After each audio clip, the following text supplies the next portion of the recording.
लोग 7-4 पे ज्वाइन करें। तो आपके जो सब्जेक्ट्स रिवाइज हो गए हैं, सर्वेइंग हो गया, fluid mechanics, environmental engineering, RCC और एस्टिमेशन कॉस्टिंग, और हाईवे इंजीनियरिंग के बाद आपका कल भी मैराथन क्लासेस चलने वाली हैं। और कल हमारी क्लासेस कब चलेंगी? सुबह 9 बजे से रात के 9 बजे तक। तो यानी कि कल भी पूरे 12 घंटे की क्लास है। तो आप ये 2 दिन अगर डेडिकेट कर देते हो ना कि हाँ भाई अभी मेरा एग्जाम है और मैं ये 2 दिन के 12 आवर्स पूरा अच्छे से ये शॉर्ट नोट्स अपने पास बना लेता हूं या बना लेती हूं और रिवाइज कर लेती हूं, तो ये सारी चीजें जो है ना आपकी एग्जाम में इतनी ज्यादा हेल्प करने वाली है, ये आपको अपने आप समझ में आ जाएगा। और क्लास का पीडीएफ आपको क्लास के बाद जरूर मिल जाएगा, ऐप पर भी मिल जाएगा और टेलीग्राम पर मिल जाएगा। टेलीग्राम पर आप मेरे साथ जुड़ सकते हैं, सिमरन मैम पीडब्ल्यू सर्च करोगे, वहां पर आपको पीडीएफ यहां भी प्रोवाइड करवाया जाएगा। ठीक है, तो शुरू करें हाईवे इंजीनियरिंग। ठीक है, मैं देख रही हूं आपको बीच में ब्रेक मिलता है, लेकिन उस ब्रेक में भी क्या कर रहे होते हो? एक दूसरे से बातें कर रहे होते हो। मैंने नोटिस किया, ऑब्जर्व किया, मुझे ऐसा लगा कि आप लोगों को जब ब्रेक मिल रहा है तो थोड़े टाइम के लिए अपनी आंखों को बंद कर लो, थोड़ी देर के लिए आंखों को रेस्ट दे लीजिए, इधर उधर देख लीजिए, गाना सुन लो, पानी पी लो, शांत हो सकते हो थोड़ी देर के लिए। पर नहीं, आपको स्क्रीन के पास बैठ के और वहीं पर चैटिंग करनी है, लगातार बातें करनी है। मजा आ रहा है आपको बातें करने में, है ना? अब जब पेपर देने जाओगे, जो ये चैटिंग करने में और ये गप्पे मारने में बिजी हुए उनको वहां पर एग्जाम में जब क्वेश्चन आएगा देखना, तब भी आपको बहुत मजे आएंगे जब आप क्वेश्चंस वहां पर अटेम्प्ट करोगे। ठीक है, तो क्लास को जरा ध्यान से सुनिएगा, और अगर कोई भी उल्टा सीधा या कुछ भी ऐसी वैसी बातें, कुछ मुझे लगा ऐसा लिखेगा तो वो ब्लॉक कर दिया जाएगा। और अगर ब्लॉक कर दिया गया तो आप कुछ कमेंट कर नहीं पाओगे, चाहे आपका डाउट होता है तो वो भी नहीं लिख पाओगे। तो अच्छा है कि आप अच्छे से ध्यान से सुनिए और ध्यान से पढ़िए, और अपना अगर इतना ज्यादा अपना जिंदगी का इतना अहम टाइम अगर क्लासेस को दे रहे हो तो उसको अच्छे से यूटिलाइज करिए, और कहीं ना कहीं उसका एक अच्छा रिजल्ट मिलना चाहिए, तो और ज्यादा मजा आप लोगों को आएगा, है ना? तो शुरू करते हैं। मुझे लगता है अब हमारी क्लास का टाइम हो चुका है। तो हाईवे इंजीनियरिंग की अगर मैं बात करूं तो 5 से 6 नंबर का, हाँ, मजा ही सजा है, बिल्कुल।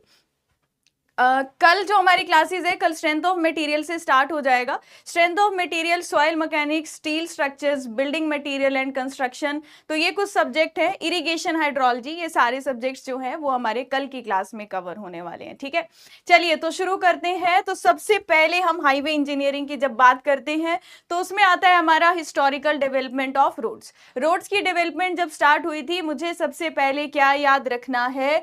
सबसे पहले याद रखना है कि सबसे पहले आए थे रोमन रोड, फिर आया था ट्रेसिगोइड कंस्ट्रक्शन, फिर टेलफोर्ड कंस्ट्रक्शन, और लास्ट में आया था मैकेडम कंस्ट्रक्शन। मैकेडम कंस्ट्रक्शन का आज के टाइम में भी कंस्ट्रक्शन में यूज किया जाता है। यहां पर क्रॉस स्लोप कितनी प्रोवाइड की गई थी? 1/36। टेलफोर्ड में भी 1/45 क्रॉस स्लोप दी थी, और यहां पर भी 1/45 क्रॉस स्लोप प्रोवाइड की गई थी। लेकिन मैकेडम कंस्ट्रक्शन जो है, इन्होंने ये कहा था कि बॉटम में बड़े साइज के स्टोन्स को प्लेस करने का कोई फायदा नहीं है, क्योंकि जैसे जैसे आप नीचे की तरफ बढ़ते जाएंगे तो सॉइल की बाकी लेयर्स में लोड का डिस्ट्रीब्यूशन एक बड़े एरिया पर होगा, तो स्ट्रेस जो है वो कम लगेगी। ठीक है, तो और रोमन रोड की बात करूं तो इन्होंने कोई भी स्लोप प्रोवाइड नहीं की थी, इन्होंने ड्रेनेज को कंसीडर नहीं किया था। तो इनका नाम इसी सीरीज में याद रखना है, पेपर में पूछा जाता है। अब इंडिया में जब हमें रोड की डेवलपमेंट करनी थी तो कौन फॉर्म हुआ? जायकर कमेटी। आराम से बैठकर एक मीटिंग की गई और जायकर कमेटी बैठी, कमेटी कुछ लोगों की थी, और उसका एक हेड बनाया गया जिनका नाम था MR जायकर। आपको याद रखना है। तो जायकर कमेटी में कुछ बातें की गई कि हमें अगर इंडिया में रोड की डेवलपमेंट करनी है तो हम वो कैसे कैसे स्टेप्स हमें सेलेक्ट करने पड़ेंगे। तो उन्होंने कहा कि सबसे पहले तो हमें अगर रोड का डेवलपमेंट करना है तो हमें कुछ एक्स्ट्रा टैक्स चाहिए होगा, एक पैसा चाहिए होगा जिसको हम रोड की डेवलपमेंट में लगा सके। तो 1927 में जायकर कमेटी में डिसाइड किया गया वो पैसा कहां से लेंगे? जो पेट्रोल यूजर्स हैं, और सेंट्रल रोड फंड बनाया गया। अब वहां से जो टैक्स, जो आप पेट्रोल पर टैक्स देते हो, वो टैक्स को कलेक्ट किया जाएगा और रोड्स के डेवलपमेंट में यूज किया जाएगा। 1929 में आपका सेंट्रल रोड फंड बना, और ये डिसाइड किया गया कि कोई ऐसी सेमी ऑफिशियल टेक्निकल बॉडी जो हमें बता सके कि लेन की विड्थ कितनी होनी चाहिए, कैसे उनको डिसाइड करेंगे। तो IRC, Indian road Congress, form हुआ 1934 में। इसके बाद आया 1939 में मोटर व्हीकल एक्ट, और मोटर व्हीकल एक्ट में रूल्स और रेगुलेशंस के बारे में बताया गया जो भी रोड यूजर होगा उसके लिए। इसके बाद 1950 में बना था सेंट्रल रोड रिसर्च इंस्टीट्यूट, जहां पर एक ऐसा इंस्टीट्यूट होगा जब भी रोड का डेवलपमेंट करेंगे उसके रिगार्डिंग जो भी रिसर्च वर्क है वो यहां पर किया जाएगा। ये सारे ईयर्स आप लोगों को याद रखने हैं। इसके बाद बात करते हैं जब रोड डेवलपमेंट के लिए डिसाइड किया गया कि भाई अब हम डेवलपमेंट करें कैसे, हमारे पास पैसा भी है, हमारे पास सेमी ऑफिशियल टेक्निकल बॉडी भी है, रिसर्च इंस्टीट्यूट भी बन गया है, हमने बनाए 20-20 के 20 ईयर रोड प्लान्स। तो जैसे जब आप पढ़ाई करते हो तो आप कुछ ना कुछ टारगेट डिसाइड करते हो कि मैं इतने टाइम में ये टॉपिक कवर करूंगा, तो वैसे ही 20 ईयर रोड प्लान्स बनाए गए। नाम याद रखना है, सबसे पहला जो फर्स्ट 20 ईयर रोड प्लान था 1943 से 1963 के लिए, उसके लिए टारगेट किया गया कि 100 किलोमीटर स्क्वायर एरिया में 16 किलोमीटर रोड होना चाहिए, और जो रोड बनाया जाएगा वो स्टार और ग्रिड पैटर्न का बनना चाहिए, और साथ साथ में रोड की क्लासिफिकेशन इस तरीके से की गई, national highway, state highway, major district road, other district road और विलेज रोड। ठीक है, इसे बोलते हैं नागपुर रोड प्लान, पेपर में पूछा जाता है। लेकिन ये 2 साल पहले ही कंप्लीट हो गया था, तो फर्स्ट 20 ईयर के लिए आप ईयर क्या याद रखेंगे, 1943 से 1961। फिर आया सेकेंड 20 ईयर रोड प्लान जिसको आप बॉम्बे रोड प्लान बोलते हैं, और ये 1961 से चला 20 साल तक, 1981 तक।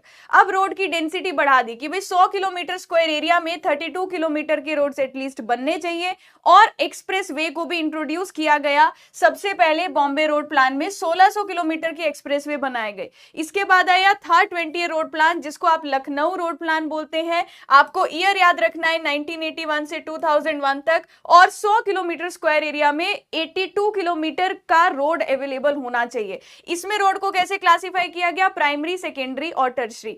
प्राइमरी में रखा गया आपका एक्सप्रेस वे और नेशनल हाईवे, सेकेंडरी में आपका स्टेट हाईवे और मेजर डिस्ट्रिक्ट रोड, और टर्शरी में आया आपका विलेज रोड और अदर डिस्ट्रिक्ट रोड। तो कितनी पार्ट्स में क्लासिफाई किया था रोड्स को, ये भी आपसे एग्जाम में पूछा जा सकता है।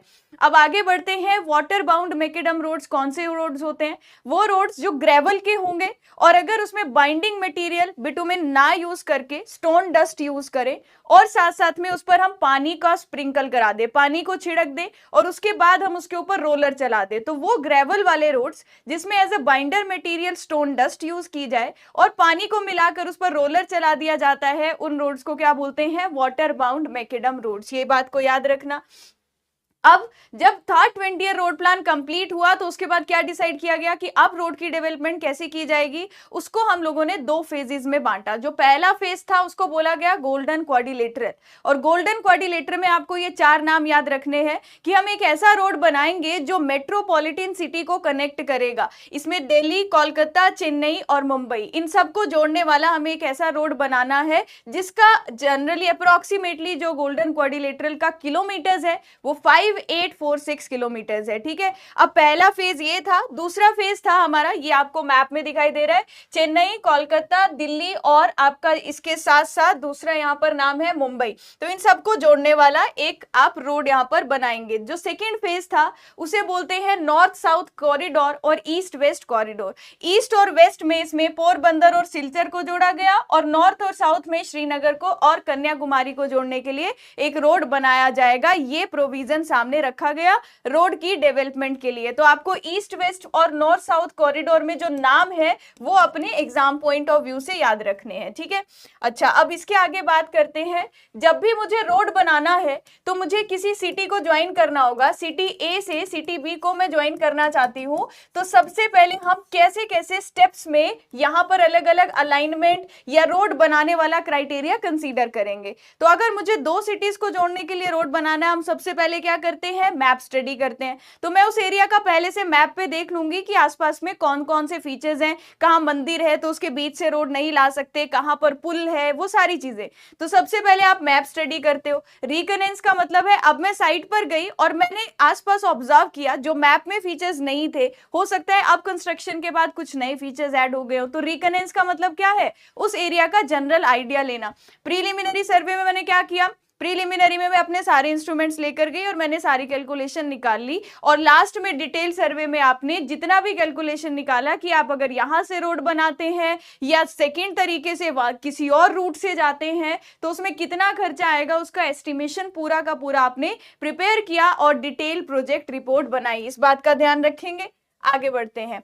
अब आता है ज्योमेट्रिक डिजाइन। जब हमें रोड का ज्योमेट्रिक डिजाइन करना है तो ज्योमेट्रिक डिजाइन जो है ना बहुत सारे अलग अलग फैक्टर्स पे डिपेंड करता है। जैसे रोड पर गाड़ी की स्पीड कितनी होगी, जहां आप गाड़ी चला रहे हो वो टेरेन कौन सा है, वो टोपोग्राफी कौन सी है, आपका stopping sight distance, overtaking side distance, सब हमारा ज्योमेट्रिक डिजाइन में ही आता है। तो सबसे पहले हमें यहाँ पर ध्यान रखना है, जब हम टोपोग्राफी की बात करते हैं तो प्लेन, रोलिंग, माउंटेनियस और स्टीप, किस बेसिस पे इनको क्लासिफाई किया कि वहां पर क्रॉस स्लोप कितनी है उस कंट्री की। अगर 0 से 10 के बीच में है तो प्लेन बोला, 10 से 25 के बीच में है तो रोलिंग बोला, 25 से 60%। आप लोगों को पता है कि स्लोप को रिप्रेजेंट करने का तरीका है परसेंटेज में, 1/n भी लिख सकते हैं या 1/20 ऐसे भी लिख सकते हैं। परसेंटेज में लिखना है तो 1/20 × 100 लिख सकते हैं। तो स्लोप को आप टेंजेंट थीटा की फॉर्म में भी लिख सकते हो, ठीक है। जहां स्लोप सबसे ज्यादा होगी उसको क्या बोला गया, स्टीप। ये टेबल याद रखना, किसको प्लेन,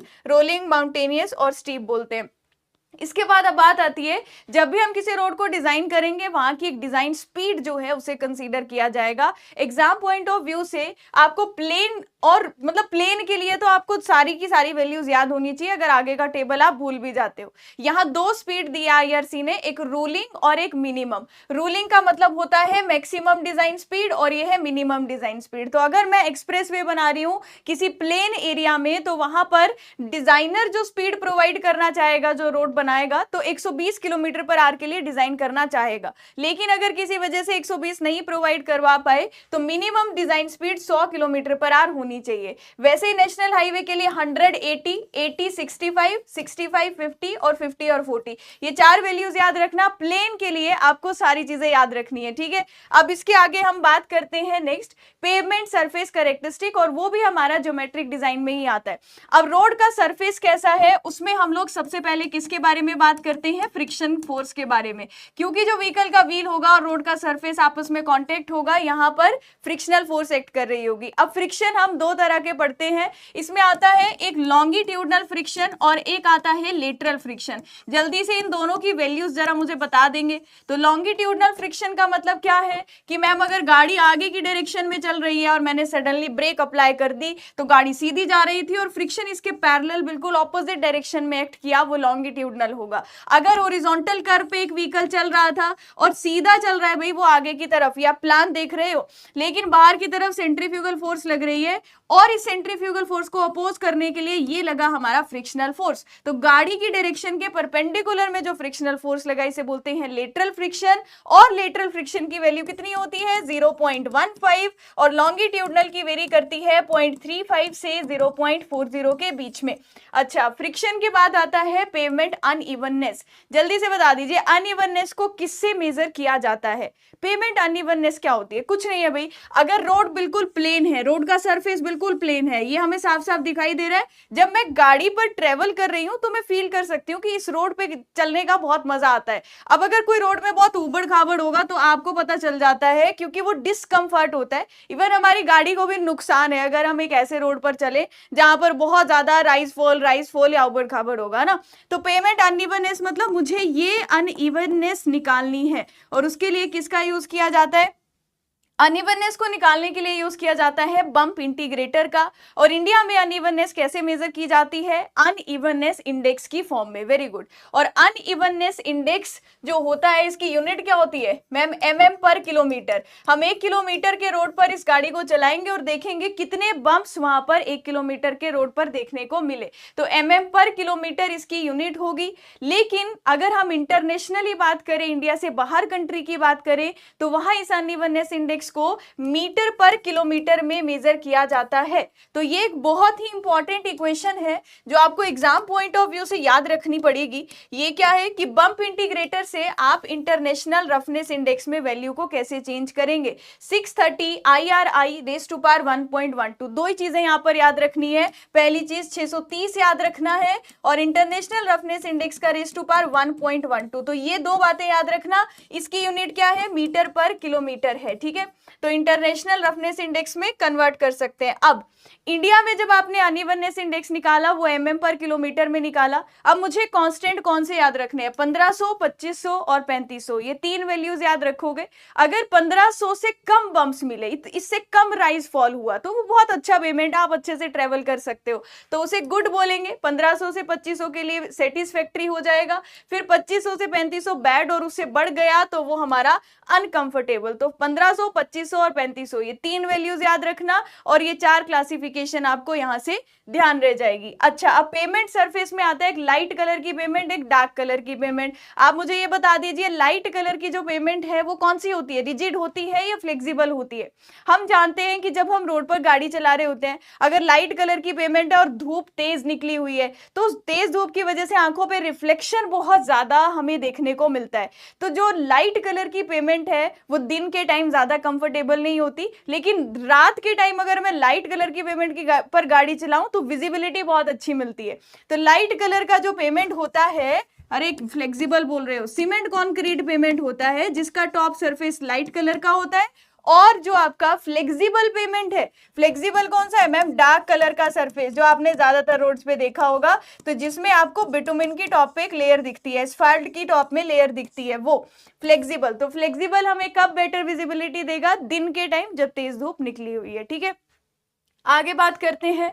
अब बड़ा इंपॉर्टेंट है कैम्बर, आप सभी को याद ही हो जाता है, रट ही जाता है, कैम्बर किस लिए प्रोवाइड किया जाता है? कैम्बर पानी के ड्रेनेज के लिए, कि पानी जो है हमारे रोड सरफेस से नीचे वाली लेयर्स में एंटर नहीं होना चाहिए। तो कैम्बर हमारा तीन शेप का प्रोवाइड किया जा सकता है। कौन कौन सी शेप होती है मैम? एक होती है स्ट्रेट, एक होता है पैराबोलिक और तीसरा होता है इन दोनों का कॉम्बिनेशन। स्ट्रेट हो गया, पैराबोलिक हो गया, इन दोनों का कॉम्बिनेशन हो गया। अब मुझे बताओ, जहां स्लो मूविंग व्हीकल जिस रोड पर ज्यादा चलेंगी, कौन सा कैम्बर प्रोवाइड कराया जाएगा? मेन काम भाई कैम्बर का ये है कि अगर बारिश हो रही है तो पानी साइड पर ड्रेन आउट हो सके, ताकि वो नीचे वाली लेयर्स में एंटर ना हो। ठीक है, अब होता क्या है, हम ये मानकर चलते हैं कि भाई जो स्लो मूविंग व्हीकल है, जैसे आपने देखा होगा हेवीली लोडेड ट्रक्स होते हैं, वो एक लाइन में चले होते हैं, एक ट्रक, दूसरा ट्रक, तीसरा ट्रक, तो एक लाइन में चले होंगे, उनको दूसरी किसी गाड़ी से कोई मतलब नहीं होगा। तो हम मानकर चलेंगे स्लो मूविंग व्हीकल अपना कॉर्नर में मस्त चल रहा है, और जो फास्ट मूविंग व्हीकल है उसको सबसे ओवरटेक करते हुए जाना है, तो वो रोड की सेंटर लाइन का सबसे ज्यादा यूज करेगा। तो फास्ट मूविंग व्हीकल जो है वो सेंटर पर ज्यादा देखने को मिलेगा, स्लो यहां देखने को मिलेगा। तो यहाँ क्या दिख रहा है, फास्ट वाला जो है मैम वो ज्यादा अनकंफर्टेबल है। यही मैं देखूं तो फास्ट वाला जो है वो ज्यादा कंफर्टेबल है। इस वाले केस में जो फास्ट मूविंग व्हीकल है वो ज्यादा कंफर्टेबल है, स्लो वाला जो है वो अनकंफर्टेबल होगा। लेकिन जहां पर मिक्स ट्रैफिक है वहां पर कॉम्बिनेशन इन दोनों का प्रोवाइड कराया जाना चाहिए, है ना। अच्छा, अब बात आती है कैम्बर देना कितना है, ये किस पे डिपेंड करेगा, बारिश कितनी हो रही है। जिस एरिया में ज्यादा बारिश होती है ज्यादा स्लोप दो, ज्यादा स्लोप दोगे पानी जल्दी बह जाएगा, और जहां बारिशें कम होती है वहां कम स्लोप से काम चल जाएगा। एक तो डिपेंड करेगा बारिशें कितनी हो रही है, दूसरा डिपेंड करेगा रोड का सरफेस कैसा है। अब सोचो मिट्टी वाला सरफेस है, उसमें पानी जल्दी नीचे से चला जाएगा, as compare to ma'am top surface bitumen का पानी लेट जाएगा। तो दो फैक्टर्स पे डिपेंड करता है कि रेनफॉल कितना हो रहा है और टाइप ऑफ रोड सरफेस कैसा है। तो अगर सीमेंट कंक्रीट है या बिटुमिन की थिक लेयर है, तो उस केस में जो आप हेवी रेनफॉल में दोगे वो 2.53, ये आपको याद रखनी है। सेम यही वैल्यू यहां कॉपी कर देनी है, 2.53, इसको 1/n की फॉर्म में याद रखना है तो वो भी कर सकते हो। तो thin bituminous payment, water bound macadam, और लास्ट में क्या आ जाता है, अर्थन रोड। मैं आपको बता दूं ये टेबल सबको याद होना चाहिए। अब बात आती है शोल्डर्स। क्या कोई बता सकता है शोल्डर्स क्या होते हैं, किस लिए प्रोवाइड कराए जाते हैं? हाईवे की क्लास अभी 7:05 पे शुरू हुई है शानू सिंह, तो आप ज्यादा लेट तो नहीं हो, लेकिन मैराथन चल रहा है, अब 5 मिनट में भी आपके टॉपिक निकल जाएंगे आगे, है ना। अब रोड सरफेस के साथ एक और यहाँ पर शोल्डर प्रोवाइड किया जाता है। शोल्डर जो होता है वो इमरजेंसी लेन का काम करता है, कि कभी आपको अपनी गाड़ी नेशनल हाईवे पे चल रहे हो, आपको रोकनी है, तो आप बीच रोड पर नहीं रोक दोगे, आप उसको साइड पर रोकोगे, तो वो इमरजेंसी लेन की तरह काम करेगा। अब मैं आपको बता दूं, इसके साथ अगर शोल्डर होगा तो शोल्डर की स्लोप रोड की स्लोप से ज्यादा होनी चाहिए। अगर ज्यादा होगी तभी तो रोड से पानी बहता हुआ, शोल्डर से बहता हुआ साइड में जो नालियां होंगी या जो ड्रेन्स बनी होंगी वहां पर पहुंचेगा, है ना। तो इसीलिए जो स्लोप शोल्डर की होती है that should be 0.5% more than cross slope of the adjoining payment. पहला क्वेश्चन तो ये यहां से ध्यान रखना है, शोल्डर की स्लोप 0.5% स्टीप होगी साथ वाले रोड सरफेस से। दूसरी चीज, मिनिमम वैल्यू 3% बोली आईआरसी ने और मैक्सिमम वैल्यू 5% जब आप शोल्डर को स्लोप प्रोवाइड करोगे, ठीक है। अच्छा, अब यहां पर अगर हम बात करें, ये आपसे न्यूमेरिकल भी पूछा जाता है कि आप कैसे क्राउन की हाइट कैसे निकालोगे। अब ये जो आप सेक्शन देख रहे हो ना, ये क्या है, ये रोड मान लीजिए रोड की सेंटर लाइन है, मैंने यहां से क्रॉस सेक्शन कट किया और ये क्रॉस सेक्शन आप यहां पर देख पा रहे हो। ये रोड का एक एज है, ये दूसरा एज है और इसके सेंट्रल पोर्शन को आपने रेज किया है। जो रेज्ड पार्ट है उसी को क्या बोला जाता है, उसी को क्राउन बोला जाता है। इसका मतलब ये विड्थ ऑफ रोड आपको रिप्रेजेंट कर रहा है। अगर मुझे क्राउन की हाइट निकालनी है कि कितनी क्राउन की हाइट है, तो h is equal to W/2n use कर लेना।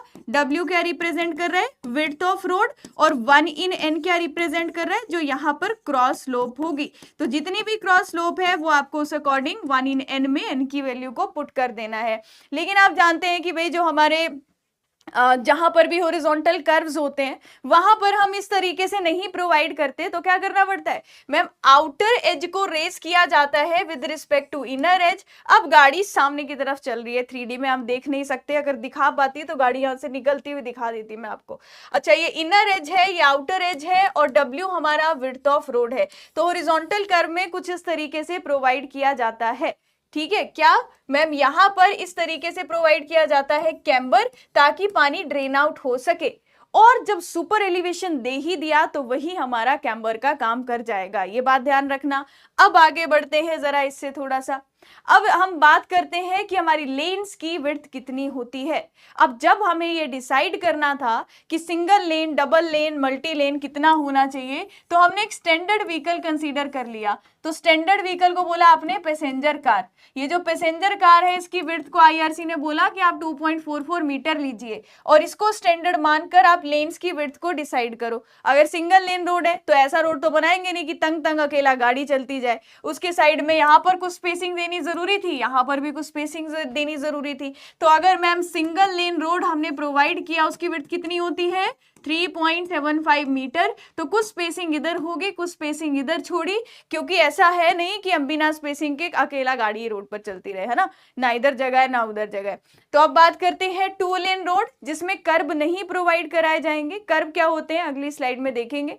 तो कर्ब नहीं होंगे तो 7 मीटर 2 लेन रोड, अगर कर्ब है तो हमारा 7.5 मीटर, इंटरमीडिएट लेन 5.5 मीटर, और मल्टी लेन के लिए याद रखना, आप यहां गलती करते हो भाई, मल्टी लेन में याद रखना हर एक लेन की विड्थ कितनी होनी चाहिए, 3.5 मीटर पर लेन विड्थ होनी चाहिए, और ये आप सभी को याद होना चाहिए। तो ये गलती मत करना जब सिंगल लेन और मल्टी लेन पूछा जाएगा, ठीक है।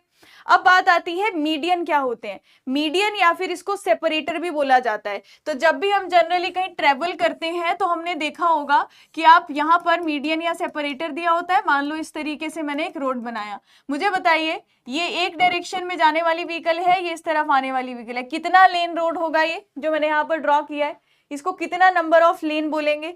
अब ताकि हेड ऑन कोलिजन ना हो, जो यहां से गाड़ी जा रही है और यहां से आ रही है, दोनों में सामने से टकराव ना हो, उसके लिए हम मीडियन प्रोवाइड करते हैं। और इधर से जाने वाली गाड़ी और यहां से आने वाली गाड़ी की वजह से एक दूसरे की हेडलाइट की वजह से उनको प्रॉब्लम ना आए, इसलिए भी मीडियन प्रोवाइड करते हैं। उसमें कोई ना कोई अच्छे अच्छे पेड़ पौधे लगा दिए जाते हैं ताकि आंखों में लाइट का रिफ्लेक्शन ना हो। तो आईआरसी ने डिसाइड किया कि मिनिमम विड्थ 5 मीटर होनी चाहिए, लेकिन जहां पर लैंड इतना अवेलेबल नहीं है हमारे पास, तो मिनिमम आपको 3 मीटर तो प्रोवाइड करनी पड़ेगी। अब ब्रिज में जब आप मीडियन प्रोवाइड करोगे इतना ज्यादा नहीं दे सकते, क्योंकि वहां वैसे ही कंस्ट्रक्शन कॉस्ट बहुत ज्यादा निकल कर आ जाती है, तो उसके लिए विड्थ 1.2 से 1.5 मीटर प्रोवाइड करनी है। अर्बन एरियाज वो एरियाज होते हैं जो डेवलप्ड हो चुके हैं, जहां पर बड़ी बड़ी सोसाइटीज बन गई हैं, तो उन एरियाज में ये विड्थ 1.2 मीटर है, लेकिन डिजायरेबल विड्थ जो हम कोशिश करेंगे प्रोवाइड करवा सकें वो 1.5 मीटर है। ठीक है, ये याद रखना। अब एक्सप्रेस वेज के केस में आईआरसी ने कहा तो है कि जब आप ये प्रोवाइड करोगे तो मिनिमम 12 मीटर होना चाहिए और desirable width should be 15.5 metre. यहां से ध्यान रखना, अगर आपसे सिंपल सवाल आता है कि एज पर आईआरसी, तो आंसर 3 मीटर और 5 मीटर होगा। ठीक है, और मीडियन किस लिए दिया जाता है? ताकि हेड ऑन कोलिजन ना हो, ट्रैफिक जो है अपनी अकेली पर्टिकुलर लेन्स में चल सके। अब ये वाला जो होगा ये मेरा 4 लेन रोड है और विद सेपरेटर है। इसमें क्या लगा हुआ है? सेपरेटर। एक लेन का मतलब क्या हुआ? एक डायरेक्शन में चलने वाली गाड़ी, ये दूसरी लेन, ये तीसरी लेन और ये चौथी लेन, तो 4 लेन रोड है और बीच में सेपरेटर प्रोवाइड कराया गया है। ठीक है, अब कर्व क्या होता है? कर्व क्या होता है? मान लीजिए मैम ये पेवमेंट है और साइड में ये फुटपाथ था और इस फुटपाथ पे आप चल रहे हैं और यहाँ पर चल रही है गाड़ी, तो गाड़ी की जो ये गाड़ी कहाँ पर चल रही है मैम? रोड पर चल रही है। रोड को फुटपाथ से अलग करने के लिए जो ये स्टोन बीच में प्रोवाइड किया गया है, इसे क्या बोला जाएगा? कर्व बोला जाएगा। आपको याद रखना है कर्व कितनी तरह के होते हैं। एक लो कर्व है या माउंटेबल कर्व है। माउंटेबल कर्व वो कर्व है जिसको आसानी से गाड़ी जो है वो माउंट कर सकती है, मतलब कि इस तरीके की शेप का ये होगा।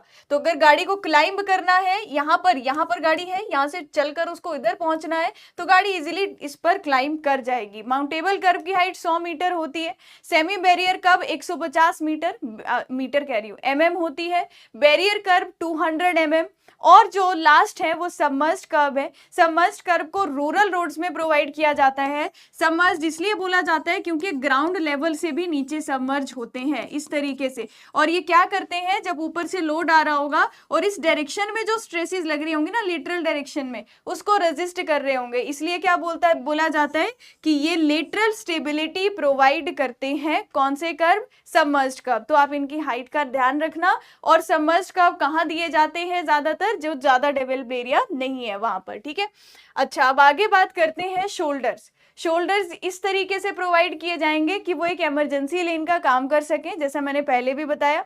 शोल्डर का जो सरफेस होगा ना, वो मेन पेमेंट से थोड़ा सा अलग होना चाहिए, ताकि हम डिफरेंशिएट कर सके कि मेन रोड ये है और ये शोल्डर का काम कर रहा है, और उसका सरफेस थोड़ा रफ बनाएंगे, ताकि ऐसा ना हो कि गाड़ियां जो है नॉर्मल ट्रैफिक की तरह शोल्डर को यूज करने लग जाएं। ठीक है, तो शोल्डर जो प्रोवाइड किया जाएगा वो रोड सरफेस के साथ ही दिया जाएगा। लेकिन अब ये जो शोल्डर है ये पेव्ड भी हो सकता है, ये अनपेव्ड भी हो सकता है। ठीक है, हो सकता है अर्दन ही आपने देखा हो, और हो सकता है कि इसमें एक बिटुमिन की लेयर ऊपर बिछी हो, लेकिन इसका फ्रिक्शन जो होगा वो ऐसा रखेंगे कि थोड़ा सा रेजिस्टेंस ज्यादा प्रोवाइड करे, नॉर्मल लेन की तरह यूज ना कर सके व्हीकल। लेकिन इसको ऐसे डिजाइन नहीं करना है कि ये कोई लोड ही सहन ना कर पाए। अगर कोई हेवीली लोडेड ट्रक भी इस पर आएगा तो वो भी इसका लोड बियर कर पाए, इस तरीके से शोल्डर को डिजाइन किया जाएगा। आईआरसी ने बोला है इसकी विड्थ 2.5 मीटर होनी चाहिए। बात भी सही है कि अगर एक गाड़ी ने यहाँ खड़ी होना है और 2.44 मीटर की गाड़ी की विड्थ है, तो 2.5 मीटर का शोल्डर तो होना ही चाहिए अगर आपको अपना व्हीकल को यहाँ रोकना है। ठीक है, अगर बात करते हैं रोडवे विड्थ या width of formation, width of formation क्या होगा? पेमेंट की width plus separator and the shoulder. तो अगर मैम ये पेमेंट की विड्थ मैंने बना दी और इसमें एक सेपरेटर बना दिया, क्रॉस सेक्शन है, सामने से देख रहे हो, एक गाड़ी इधर दिखा दी, एक गाड़ी इधर दिखा दी, शोल्डर इस तरफ दिखा दिया, ये शोल्डर इस तरफ दिखा दिया, तो ये शोल्डर हो गया, ये पेमेंट की विड्थ हो गई और ये शोल्डर हो गया। ये जो टोटल विड्थ बनेगी इसे विड्थ ऑफ रोडवे या विड्थ ऑफ फॉर्मेशन भी बोला जाता है। ठीक है, अगर मैं यहीं पर बात करूं रोड लैंड या लैंड विड्थ या राइट ऑफ वे, जब मुझे कहीं पर रोड की कंस्ट्रक्शन करनी है और दो रोड्स को, मतलब दो सिटीज को ज्वाइन करना है, तो ऑब्वियस सी बात है मुझे लैंड का कुछ बड़ा एरिया एक्वायर करना पड़ेगा। लैंड का कुछ एरिया एक्वायर करना पड़ेगा। ए और बी सिटी के बीच रोड बनाना था। एरिया का मतलब है कुछ रोड की विड्थ प्लस रोड की कुछ लेंथ, तो विड्थ मल्टीप्लाई लेंथ कर देंगे तो एरिया आ जाएगा। एरिया जितना आप लैंड का परचेज करते हो उसको राइट ऑफ वे बोलते हैं, और उसी एरिया में जो विड्थ ऑफ लैंड मैंने खरीदा है उसे हम लैंड विड्थ बोलते हैं। तो लैंड विड्थ अलग है, राइट ऑफ वे का मतलब है एरिया कितना परचेज किया है, कितना खरीदा गया है जब आपको अलाइनमेंट पास करनी थी। ठीक है, इसके आगे हम लोग नेक्स्ट बात करते हैं कि हमारा साइट डिस्टेंस क्या होता है। साइड डिस्टेंस क्या है मैम? अब साइड डिस्टेंस हम बात करेंगे एज अ रोड यूजर, जो गाड़ी चला रहा है उसको कितना डिस्टेंस क्लियरली विजिबल है रोड की सेंटर लाइन के अलोंग। अगर आप यहाँ व्हीकल चला रहे थे, आपको सामने कितना डिस्टेंस क्लियरली विजिबल है अलोंग द सेंटर लाइन, उसे क्या बोलेंगे? Side distance. ठीक है। अगर मैं साइड डिस्टेंस के आगे ऐड कर देती हूँ स्टॉपिंग साइड डिस्टेंस, तो इसका मतलब क्या हुआ? गाड़ी को सेफली ब्रेक अप्लाई करने के लिए कितना डिस्टेंस पहले सेफली स्टॉप होना पड़ेगा, उसे स्टॉपिंग साइड डिस्टेंस बोलेंगे। और स्टॉपिंग साइड डिस्टेंस जब हम निकालते हैं तो हम मानकर चलते हैं कि ड्राइवर की आई का लेवल रोड सरफेस से कितना है? 1.2 मीटर। ऑब्जर्वर जो सामने कोई ऑब्स्ट्रक्शन होगी उसकी height above the road surface 0.15 metre लेनी है। स्टॉपिंग साइड डिस्टेंस का फॉर्मूला मुझे लगता है आप सबको याद होगा। Stopping sight distance is VT plus V square by 2GF। अब भाई ये रिएक्शन टाइम कितना लेते हैं SSD जब निकालते हैं, बता दीजिए। तो जब भी हम रिएक्शन टाइम निकालेंगे तो उसके लिए यूज करते हैं पीव थ्योरी। और पीव थ्योरी का फुल फॉर्म याद रखना एकदम आसान सा है, परसेप्शन, इंटेलेक्शन, इमोशन और वोल्यूशन। ये चारों लिखे हैं, इनको याद रखना। रिएक्शन टाइम कितना कंसीडर करते हैं जब SSD लेते हैं मैम? 2.5 सेकेंड्स रिएक्शन टाइम हम मानकर चलेंगे, पीव थ्योरी से हमने निकाला होगा। अच्छा, एक फॉर्मूला तो ये है, और इस फॉर्मूला में जो स्पीड है व्हीकल की वो मीटर पर सेकेंड में है, रिएक्शन टाइम 2.5 सेकेंड्स लेना है, और कोएफिशिएंट ऑफ फ्रिक्शन F जो है वो लॉन्गिट्यूडनल कोएफिशिएंट ऑफ फ्रिक्शन है। आपको ये फॉर्मूला भी साथ में याद रखना पड़ सकता है, 0.278 VT plus V square bye 254 F, अगर आप अपना कैलकुलेशन आसान करना चाहते हो, क्योंकि मैक्सिमम केसेस में यहाँ पर स्पीड हमें किस यूनिट में दी होती है? किलोमीटर पर आवर में दी होती है। अच्छा, अगर हमें क्वेश्चन में दिया हो ईटा बी यानी कि ब्रेकिंग एफिशिएंसी, जब आप ये फॉर्मूला लिख रहे हो जो मैंने स्टैंडर्ड यहाँ पर लिखे हैं, तो इसमें हमने ये माना हुआ है कि braking efficiency is equal to 100%, इसलिए इस फॉर्मूला में ब्रेकिंग एफिशिएंसी नाम की चीज दिखाई भी नहीं दे रही है। अगर क्वेश्चन में अलग से ब्रेकिंग एफिशिएंसी दिया होता है तो आपको क्या करना है? अपने फॉर्मूला में एफ के साथ ईटा बी को ऐड कर लेना है, इस बात का ध्यान रखना। यहाँ पर ईटा बी आ जाएगा, जहां फ्रिक्शन है उसके साथ आप मल्टीप्लाई कर देना किसे? आपका जो भी ब्रेकिंग एफिशिएंसी होगा। मान लो 80% है तो इसका मतलब है कि फ्रिक्शन जो है ना वो 100% ऑफर नहीं हो रहा, 100 की बजाय 80% हो रहा है जो ब्रेकिंग एफिशिएंसी दी होगी। ठीक है। अगर हम बात करते हैं हमारा जो व्हीकल है वो स्ट्रेट रोड पर चल रहा था तो उस केस में तो हम ये फॉर्मूला यूज करेंगे। अगर वो किसी ग्रेडियंट पर चल रहा है भाई, अब ग्रेडियंट का मतलब हो गया स्लोप। अब व्हीकल अगर इस तरीके से राइजिंग ग्रेडियंट पर हो सकता है वो फॉलिंग ग्रेडियंट पर नीचे की तरफ जा रहा हो, तो उस केस में फॉर्मूला क्या यूज करेंगे? हमारा ये लैग डिस्टेंस जो है, जो V इंटू टी है, इसे हम लैग डिस्टेंस भी बोलते हैं, ये सेम रहेगा। ब्रेकिंग डिस्टेंस में थोड़ा सा चेंज आ जाएगा, V square upon 2G F plus minus 0.01 into N। हमें पता है जब पॉजिटिव साइन यूज करना है जब असेंडिंग ग्रेडियंट होगा, और नेगेटिव साइन यूज करना है जब डिसेंडिंग ग्रेडियंट होगा। किस केस में SSD ज्यादा आता है बताना जरा? असेंडिंग के केस में SSD ज्यादा होगा या डिसेंडिंग के केस में SSD ज्यादा होगा? आप लोग बताएंगे। अब देखिए, बात ये आती है कि स्टॉपिंग साइड डिस्टेंस अगर ग्रेडियंट हमारा असेंडिंग है तो प्लस साइन, डिसेंडिंग है तो माइनस साइन। अब जब हम स्टॉपिंग साइड डिस्टेंस निकालेंगे और हम सिंगल लेन रोड की बात कर रहे हो, अभी पढ़कर आए हो सिंगल लेन रोड मतलब 3.75 मीटर। अगर एक गाड़ी मैम इस तरफ से चल रही थी और सामने से भी कोई व्हीकल आ जाती है और व्हीकल की विड्थ है 2.5 मीटर, तो दो गाड़ियां एक साथ तो क्रॉस नहीं कर पाएंगी। तो इसीलिए दोनों व्हीकल को, इस वाली व्हीकल को भी सफिशिएंट डिस्टेंस पहले सामने वाला व्हीकल दिखना चाहिए और इसको भी सामने वाला व्हीकल सफिशिएंट डिस्टेंस पहले दिखना चाहिए। तो जब भी सिंगल लेन रोड होगा और मैम दोनों तरफ से व्हीकल आ रहा होगा, उस केस में SSD कैसे निकालोगे? इस वाले SSD और इस वाले SSD को ऐड कर दोगे। तो क्या लिखेंगे? फॉर सिंगल लेन रोड और 2 वे ट्रैफिक है तो SSD कितना हो जाएगा? 2 time of stopping sight distance, अगर दोनों ही गाड़ियों की स्पीड हमारी सेम है। और बिल्कुल सही बता रही हूँ, डिसेंडिंग में सेम आएगा। अगर गाड़ी नीचे की मतलब डिसेंडिंग ग्रेडियंट में चल रही है, उसका एक अलग इनर्शिया बना हुआ है, उसको रुकने में और ज्यादा डिस्टेंस ट्रेवल करना पड़ेगा। ठीक है। चलिए स्टॉपिंग साइड डिस्टेंस की कहानी है। अब ओवरटेकिंग साइड डिस्टेंस में अगर मैं पूछूं आपसे, तो ओवरटेकिंग साइड डिस्टेंस में ड्राइवर की आई का लेवल और ऑब्जेक्ट की हाइट दोनों ही कितनी कंसीडर करते हैं? 1.2 मीटर। अच्छा, ओवरटेकिंग साइड डिस्टेंस का फॉर्मूला की बात करूं तो सबसे पहले जो डिस्टेंस है वो v इंटू टी के बराबर। यहां रिएक्शन टाइम कितना लिया जाता है एक बार ये आंसर करना। d1 डिस्टेंस इस तरीके से निकालते हैं, यहां पर स्पीड है मीटर पर सेकेंड में और टी आर रिप्रेजेंट कर रहा है हमारे पास रिएक्शन टाइम, ठीक है। इसके बाद d2 डिस्टेंस की बात करते हैं, ये किसके बराबर होता है? b प्लस 2s के। इस फॉर्मूला में s क्या रिप्रेजेंट कर रहा है? 0.7 vb plus 6। Slow moving vehicle की स्पीड आएगी 0.7 आएगा, ठीक है। 0.7 तब आएगा अगर स्पीड आपकी मीटर पर सेकंड में है, अगर स्पीड मीटर पर सेकंड में है, और s is equal to 0.2 vb plus 6 अगर स्पीड हमारी किलोमीटर पर आवर में है। अच्छा, अब b की वैल्यू कैसे निकालेंगे?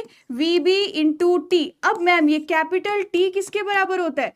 Overtaking time. Overtaking time is under root of 4s upon a।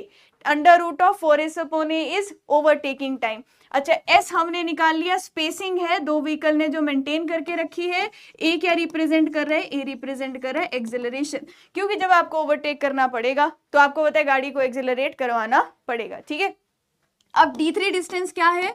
जो सामने से व्हीकल आ रही थी vc उसकी स्पीड और t जो ओवरटेकिंग टाइम था, इन सारे डिस्टेंस को ऐड कर दीजिए, d1 d2 d3 overtaking side distance बन जाता है। लेकिन जिन रोड्स में आप OSD प्रोवाइड नहीं करवा पा रहे वहां क्या करते हैं? जहां OSD नहीं प्रोवाइड करवा पा रहे वहां क्या करना पड़ेगा? ओवरटेकिंग जोन देना पड़ेगा। मतलब हम थोड़ा सा रोड का विड्थ जो है वो कुछ लेंथ के लिए काम करेंगे, कोशिश करेंगे कि बढ़ा दी जाए, ताकि अब यहाँ एक बोर्ड लगा दिया कि ओवरटेकिंग जोन स्टार्ट हो गया है, यहाँ एक बोर्ड लगा दिया ओवरटेकिंग जोन एंड हो गया है, और ये लेंथ बन गई ओवरटेकिंग जोन की, ताकि कोई गाड़ी ओवरटेक करना भी चाहती है तो उसके पास सफिशिएंट लेंथ अवेलेबल होगी। तो ओवरटेकिंग जोन की मिनिमम लेंथ होनी चाहिए 3 times of overtaking side distance, और डिजायरेबल या maximum 5 times of overtaking side distance. अब ना आप OSD प्रोवाइड करवा पा रहे हो, ना आप ओवरटेकिंग जोन दे पा रहे हो गाड़ी को ओवरटेक करवाने के लिए, अब हम तीसरी चीज क्या करेंगे? अगर हम ये दोनों ही नहीं कर पाए तो क्या क्या करना पड़ेगा मैम? हमें देना पड़ेगा इंटरमीडिएट साइड डिस्टेंस, जो कि किसके बराबर होता है? 2 times of stopping sight distance के।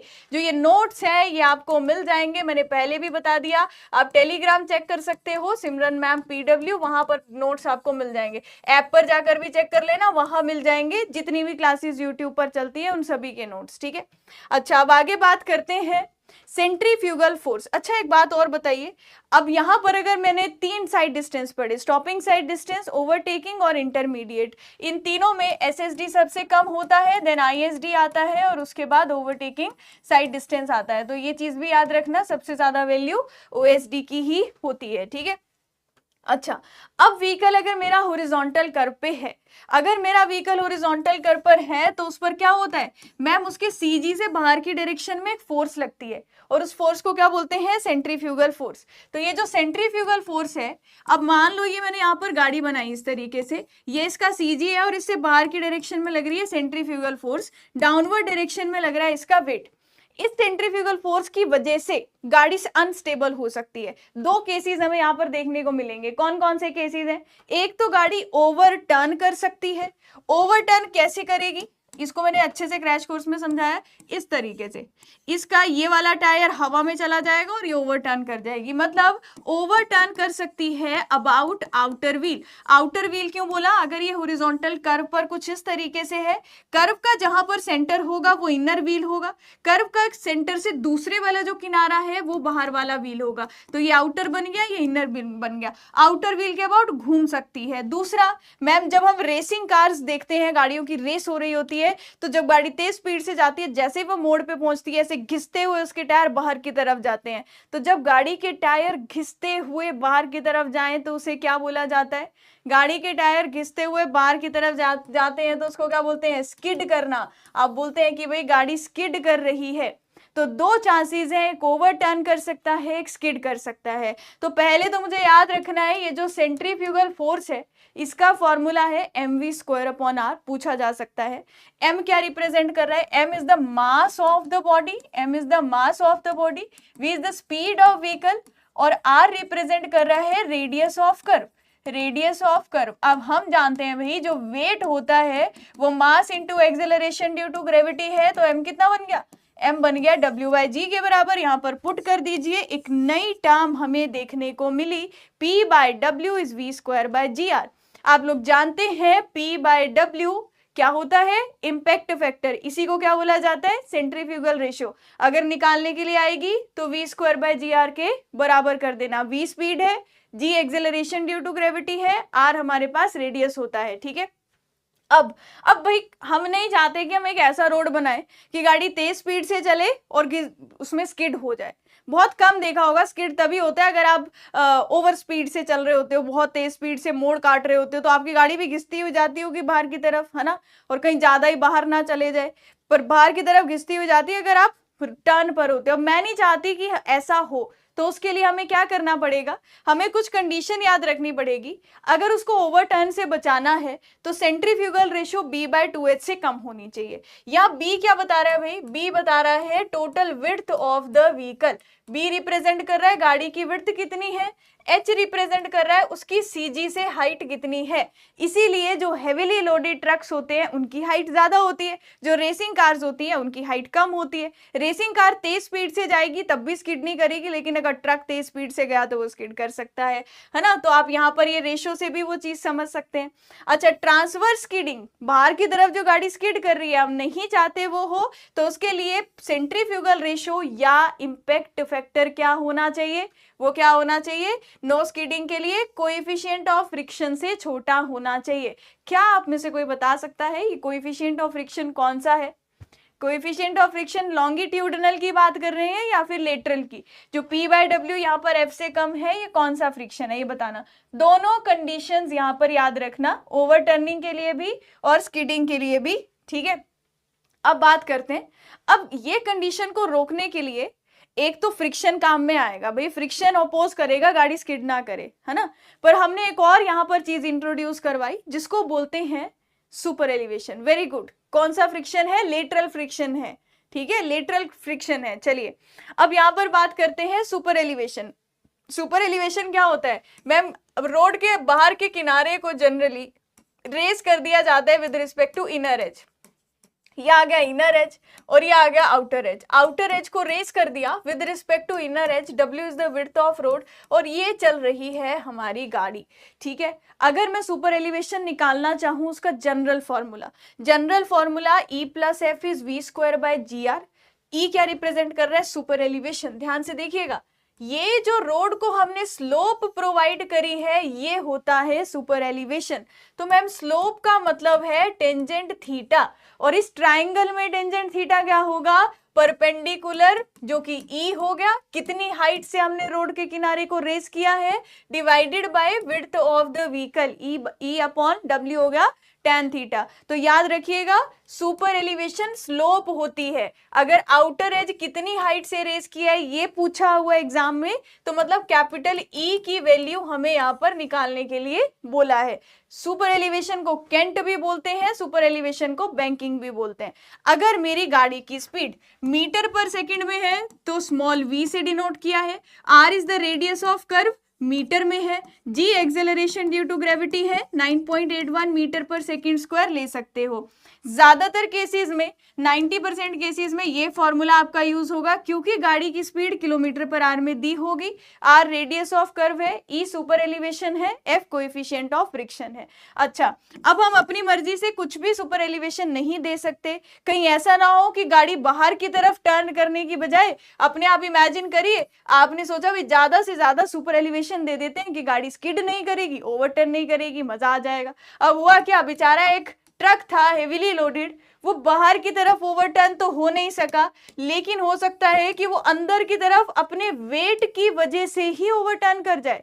अब यहाँ कुछ फोर्सेस का बैलेंस करके ये चीज हम समझ सकते हैं, पर अभी नहीं देखेंगे। पर अगर आप जरूरत से ज्यादा सुपर एलिवेशन दे दोगे तो कुछ व्हीकल के लिए इतना ज्यादा अनबैलेंस हो जाएगा कि बेचारा वो अंदर की तरफ ही गिर जाएगा। तो इसीलिए मैक्सिमम सुपर एलिवेशन कितनी देनी है आईआरसी ने फिक्स कर दिया। प्लेन और रोलिंग टेरेन के लिए 7% है, माउंटेनियस और स्टीप के लिए 10%, बिल्ट अप एरिया के लिए 4%। आपने एक छोटा सा आंसर मुझे देना है, और वो छोटा सा आंसर ये देना है, अगर मैं पूछूं जो areas not bounded by snow है वहां के लिए आप क्या आंसर करोगे मैक्सिमम सुपर एलिवेशन का? क्या आंसर करेंगे? Not bounded by snow. मैंने सिर्फ इतना पूछा एग्जाम में, areas that are not bounded by snow what is the maximum super elevation, ये आंसर करना, ठीक है। अच्छा चलिए आगे बात करते हैं design super elevation. Design super elevation क्या होता है? v²/225r। अब जब मुझे बोला जाएगा सुपर एलिवेशन डिजाइन निकालना है, डिजाइन किसने किया? आईआरसी ने किया। आईआरसी ने जब डिजाइन किया उसने असम्पशन क्या मानी कि हम 75% ऑफ डिजाइन स्पीड के लिए डिजाइन करेंगे और कोएफिशिएंट ऑफ फ्रिक्शन को 0 मानेंगे। ये दो एजम्पशन मानी और वहां से मेरे पास एक फॉर्मूला निकल कर आया v²/225r। यहां स्पीड किलोमीटर पर आर में है और रेडियस मेरे पास मीटर में है। ध्यान रखिएगा, जब पूछा है एज पर आईआरसी, जब पूछा है फॉर मिक्स्ड ट्रैफिक, जब पूछा है एज पर आईआरसी, जब पूछा है फॉर मिक्स ट्रैफिक, या पूछा है calculate the design super elevation, तो फॉर्मूला क्या लगाओगे? v²/225r। बिल्कुल सही, सबने 10% आंसर दिया। अगर लिखा है नॉट बाउंडेड बाय स्नो तो आंसर हो जाएगा आपका 10%, ठीक है। चलिए आगे बात करते हैं। सुपर एलिवेशन अब हमने डिजाइन कर लिया, तो आपको चेक करना है कि आपका design super elevation plain area के लिए 7% से ज्यादा नहीं होना चाहिए। अगर वो 7 से ज्यादा हो रहा है तो आप अपना फाइनल आंसर क्या करके आओगे एग्जाम में? अगर वो 7 से ज्यादा हो रहा है तो फाइनल आंसर 7% चुपचाप कर देना। अगर कोई क्वेश्चन सुपर एलिवेशन का वैल्यू निकालने के लिए आता है, 4 ऑप्शन दिए हुए हैं, 4 ऑप्शन में सारे ऑप्शन 7 से ज्यादा दिए हैं, सिर्फ एक 7 दिया है, एक 8 दिया है, एक 9 दिया है, एक 10 दिया है, और टेरेन मेंशन नहीं है। टेरेन जब नॉट मेंशन तो आपने क्या मानना होता है? एज्यूम किया होता है कि भाई वो प्लेन टेरेन है, तो आप इसका आंसर निकालने मत लग जाना, सीधा आंसर क्या कर दोगे? सीधा आंसर कर देंगे मैम 7%, ठीक है। अब क्या होता है ना, कई बार जब हम कर्व प्रोवाइड करते हैं इतना आसान होता है वो गाड़ी के लिए कि वो इतना ज्यादा अनस्टेबिलिटी क्रिएट करता नहीं है। तो जब अनस्टेबिलिटी कब नहीं क्रिएट करेगा? 2 तरह के कर्व है। अगर कर्व का रेडियस बहुत ज्यादा है तो गाड़ी आसानी से उस मोड़ को काट सकती है, और शार्प कर्व में प्रॉब्लम ज्यादा होती है। तो अगर हम ज्यादा रेडियस प्रोवाइड कर दें तो मुझे सुपर एलिवेशन देने की जरूरत नहीं पड़ती। कितने रेडियस दे रोड को कि सुपर एलिवेशन की जरूरत ना पड़े? तो radius beyond which no super elevation required is v²/220। अभी देखो आपने फॉर्मूला क्या पढ़ा? E is v²/225r। मुझे r निकालना है, जिसके बाद हमें सुपर एलिवेशन की जरूरत नहीं पड़ेगी, तो 225 यहां लिख दिया, E यहां लिख दिया। अब सुपर एलिवेशन का काम कौन करेगा? कैम्बर करेगा। कैम्बर तो भाई देना ही पड़ेगा, क्योंकि हमें ड्रेनेज क्राइटेरिया का तो हमेशा ध्यान रखना है, ठीक है। अगर देखिए यहां 2 चीजें हैं, एक एग्जाम में पूछा जाता है कि रूलिंग मिनिमम रेडियस निकालिए, एब्सोल्यूट मिनिमम रेडियस निकालिए। तो रूलिंग मिनिमम रेडियस का मतलब क्या है? जब रूलिंग लिखा हो तो ध्यान रखिएगा यहां पर स्पीड आएगी मैक्सिमम स्पीड। अगर एब्सोल्यूट मिनिमम रेडियस निकालनी है तो यहां पर स्पीड कौन सी आएगी? Minimum speed. आपको अभी जब मैं डिजाइन स्पीड पढ़ा रही थी मैंने आपको 2 स्पीड बताई, कौन कौन सी बताई थी? एक रूलिंग डिजाइन स्पीड, एक मिनिमम। तो जब आपसे रूलिंग मिनिमम रेडियस पूछा जाएगा तो यहां मैक्सिमम डिजाइन स्पीड पुट करना, डिनोमिनेटर में जो वैल्यू आएगी E की मैक्सिमम वैल्यू डालना, F की मैक्सिमम वैल्यू डालना।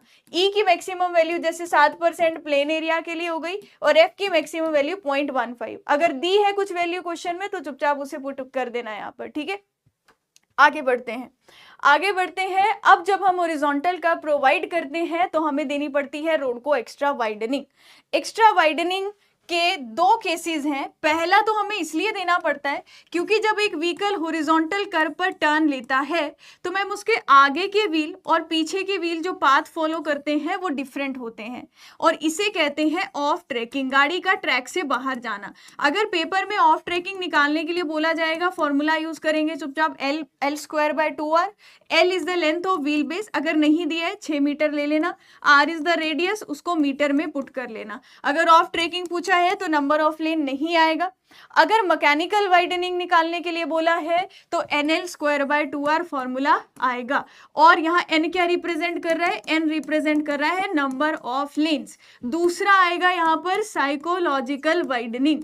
साइकोलॉजिकल वाइडनिंग, ह्यूमन साइकोलॉजी को कंसीडर करके आप थोड़ा और वाइडन करते हो रोड को। इसमें याद रखना है स्पीड होती है किलोमीटर पर आवर में और आर जो रेडियस है वो होगा मीटर में। दोनों को ऐड कर दोगे तो क्या मिल जाएगा? टोटल एक्स्ट्रा वाइडनिंग जो हॉरिजॉन्टल कर्व में प्रोवाइड करते हैं। ठीक है, अच्छा ट्रांजिशन कर्व कहाँ प्रोवाइड किया जाता है? ट्रांजिशन कर्व दिया जाता है स्ट्रेट रोड और सर्कुलर कर्व के बीच में।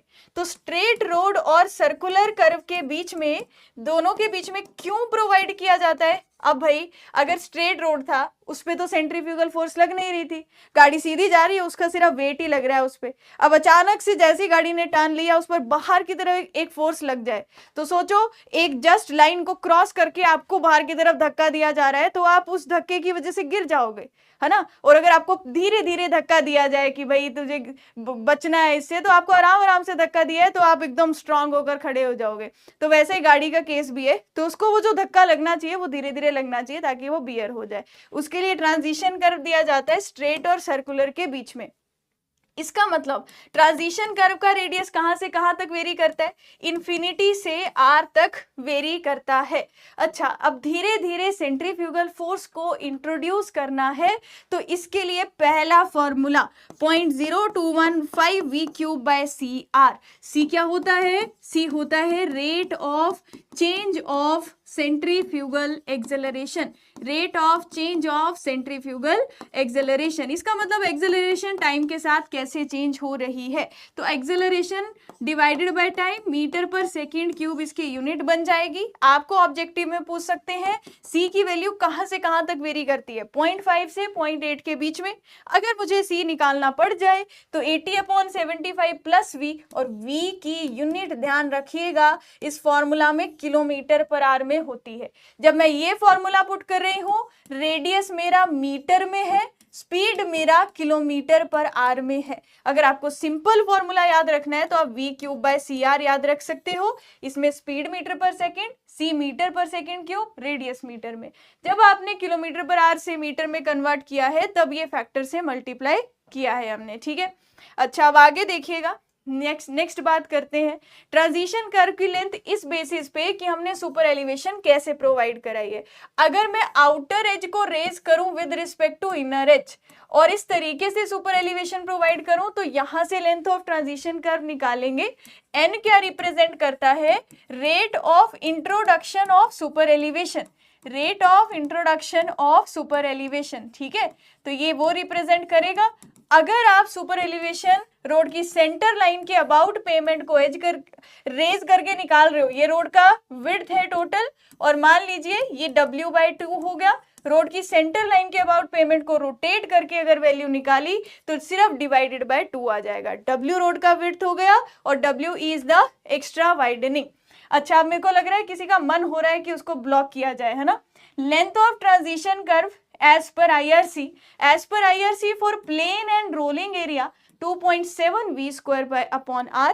v जो स्पीड है किलोमीटर पर आवर में है, रेडियस जो है वो मीटर में है। अगर हम बात करते हैं माउंटेनियस और स्टीप टेरेन की तो उसके लिए simple formula v square bye r। अब एक बात बता दीजिए मुझे कि आपने तीन क्राइटेरिया देखे जिससे आप लेंथ ऑफ ट्रांजिशन कर्व निकाल सकते हो। इन तीनों की मैक्सिमम वैल्यू को बोलोगे लेंथ ऑफ ट्रांजिशन कर्व, या फिर इन तीनों की जो मिनिमम वैल्यू होगी उसे बोलेंगे ट्रांजिशन कर्व। बताइए किसे बोलेंगे? ट्रांजिशन कर्व किसे बोलेंगे? इन तीनों की जो मैक्सिमम वैल्यू होगी वो हमारा लेंथ ऑफ ट्रांजिशन कर्व होगा या तीनों की मिनिमम? तो हम क्या बोल सकते हैं? तीनों की जो मैक्सिमम वैल्यू होगी, तीनों क्राइटेरिया की जो मैक्सिमम वैल्यू होगी याद रखना वो होता है। क्यों? क्योंकि अगर आप मैक्सिमम वैल्यू कंसीडर करोगे तो मैम क्या होगा, सारे क्राइटेरिया उसमें आ जाएंगे। तीनों से जो मैक्सिमम आएगा वो लेंथ ऑफ ट्रांजिशन कर्व होगा। ठीक है, अब ट्रांजिशन कर्व है तीन तरह के, पहला स्पाइरल, फिर लेमनिस्केट और क्यूबिक पैराबोला। अब जो स्पाइरल होता है वो कौन सा है, आइडल ट्रांजिशन कर्व। क्यों? क्योंकि इस केस में क्या होता है, जैसे जैसे कर्व की लेंथ बढ़ती जाती है वैसे वैसे रेडियस डिक्रीज होती जाती है। तो स्पाइरल हमारा, इसको हम क्लोथोइड भी कई जगह लिखा होगा, तो क्लोथोइड हमारा स्पाइरल का ही एक टाइप होता है। अगर आइडल पूछा जाए तो स्पाइरल और क्लोथोइड दोनों को मार्क कर देना। बाकी के दो नाम इसलिए याद रखने जरूरी है, पेपर में पूछा जाता है कौन सा इनमें से ट्रांजिशन कर्व नहीं है, तो तीनों का नाम याद रखना। ठीक है, अच्छा अब एक चीज है, ये पूछा जाता है कई बार, what is shift in transition curve. अब देखो, अगर मैं स्ट्रेट रोड देती और सर्कुलर कर्व देती तो रोड कुछ ऐसे आता।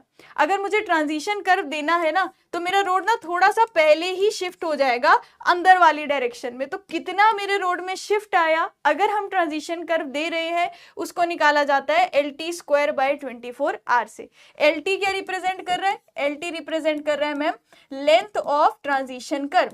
लेंथ ऑफ ट्रांजिशन कर्व का स्क्वायर 24R, R क्या होगा, रेडियस होगा। ठीक है, अच्छा अब आगे बात करते हैं, अब बात करते हैं कर्व रेजिस्टेंस क्या होता है। अब जब हमारी गाड़ी हॉरिजॉन्टल कर्व की बजाय सीधा चल रही थी तो बढ़िया क्या था कि इसका इंजन इसके व्हील्स को जितनी पावर दे रहा था उतनी पावर इसके फ्रंट और बैक दोनों व्हील्स को मिल रही थी। मान लो ये रियर ड्रिवन व्हीकल है, रियर ड्रिवन व्हीकल वो होते हैं, रियर ड्रिवन व्हीकल वो होते हैं जिसके पीछे वाले व्हील्स पर इंजन पावर देता है और आगे वाले व्हील्स सिर्फ घूमने का काम करते हैं, चलने का काम करते हैं। लेकिन अगर यही गाड़ी मैम किसी टर्न पर आ जाती तो इसके आगे वाले व्हील्स जो हैं, अगर यही गाड़ी किसी टर्न पर आ जाती तो इसके आगे वाले व्हील्स पहले मुड़ जाते, पीछे वाले व्हील्स बाद में मुड़ते, और उस टर्न की वजह से क्या होगा, इंजन ने जितनी पावर दी होगी उसका एक P cos थीटा कुछ अलग कंपोनेंट आगे वाले व्हील्स को रिसीव हुआ।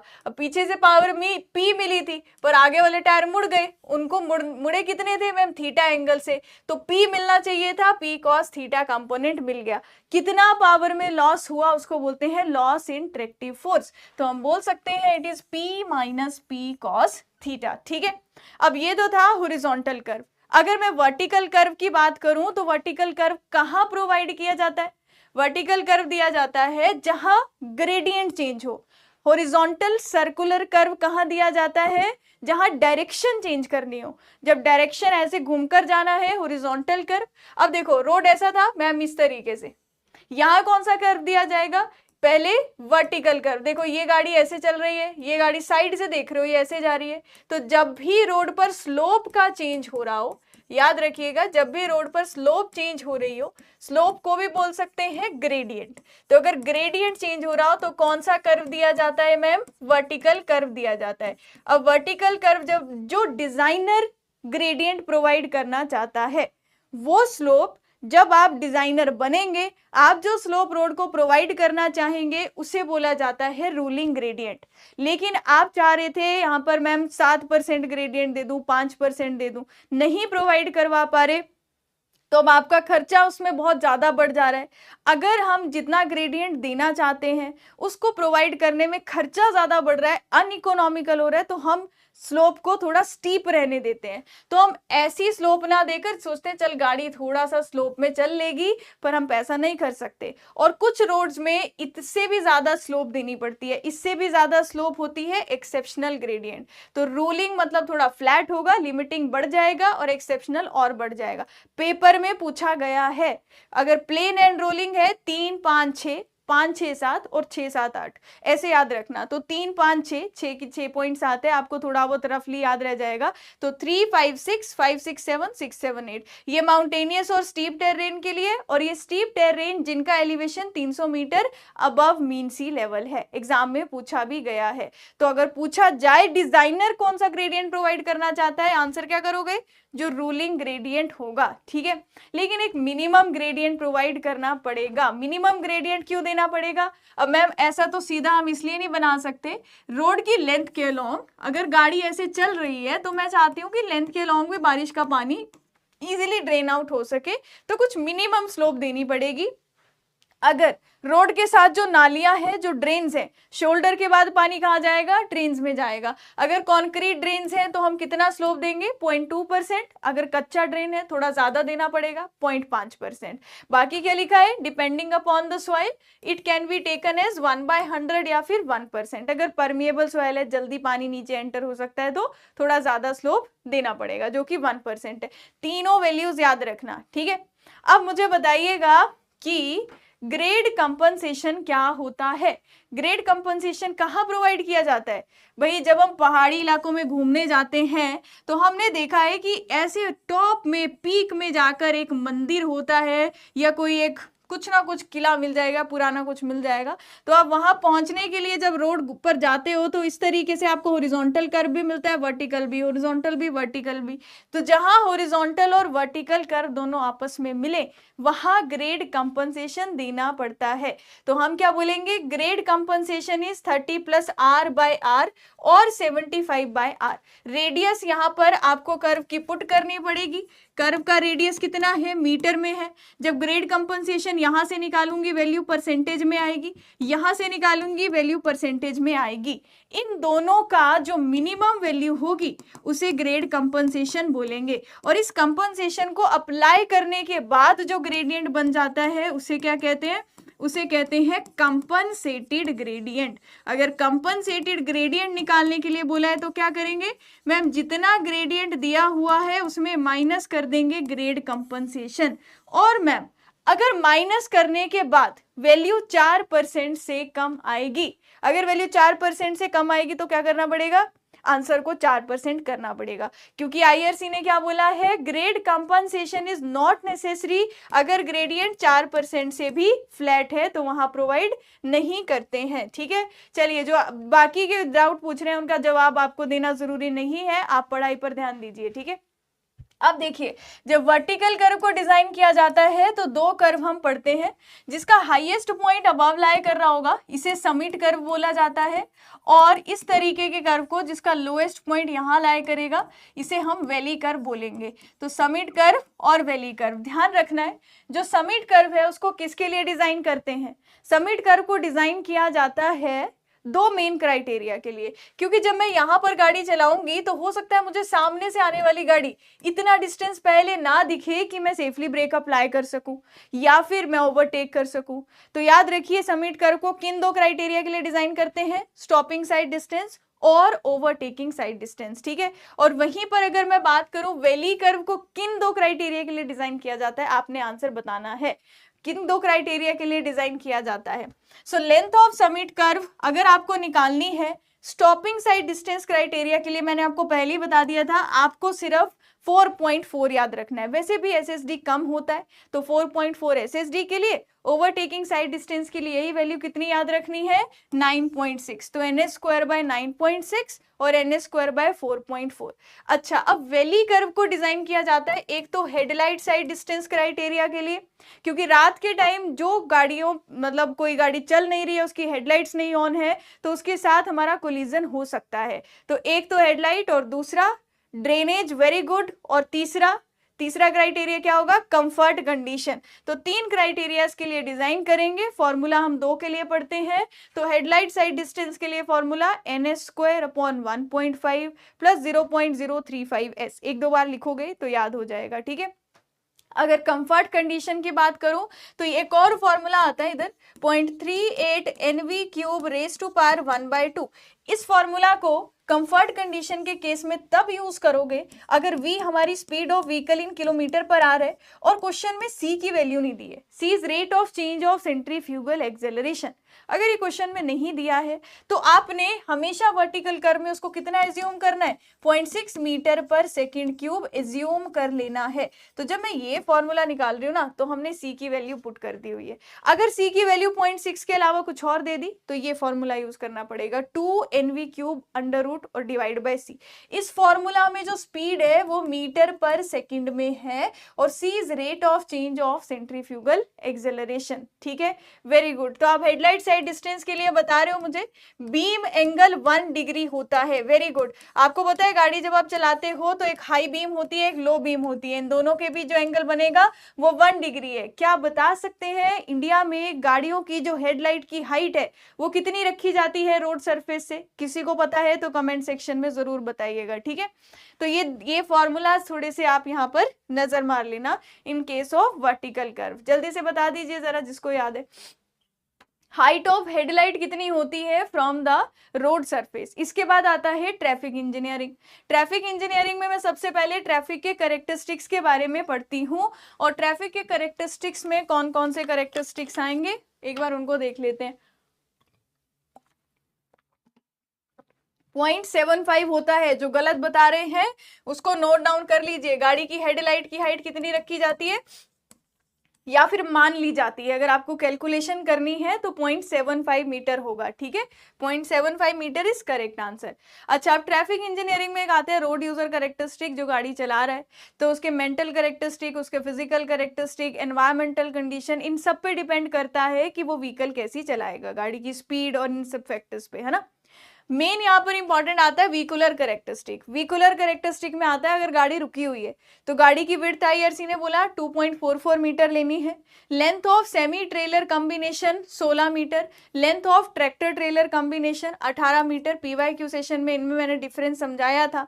हाइट कितनी कंसीडर कर रही है? सिंगल डेक के लिए 3.8 मीटर और डबल डेक के लिए 4.75 मीटर। गाड़ी की हाइट डिसाइड करना इसलिए जरूरी है, अगर आप फ्लाईओवर बना रहे हो या इलेक्ट्रिसिटी वाली वायर आपको भेजनी है तो कितनी हाइट से जानी चाहिए। अभी ऐसे नहीं कि ट्रक की हाइट उससे ज्यादा हो जाए, सारी तारों को तोड़कर चला जाए, तो हाइट को डिसाइड करना भी जरूरी है, ठीक है। गाड़ी की लेंथ क्यों जरूरी है भाई? एक्स्ट्रा वाइडनिंग अभी पढ़ रहे थे तो मैकेनिकल वाइडनिंग में लेंथ ऑफ व्हील बेस आ रहा था, तो लेंथ कितनी गाड़ी की लेंथ को आप अलाउ करोगे इस रोड पर, तो वो डिपेंड कर जाएगा। एक्स्ट्रा वाइडनिंग इस पे डिपेंड कर रहा है। गाड़ी की विड्थ पे नंबर ऑफ लेन्स अपने आप डिपेंड कर रही है, ठीक है।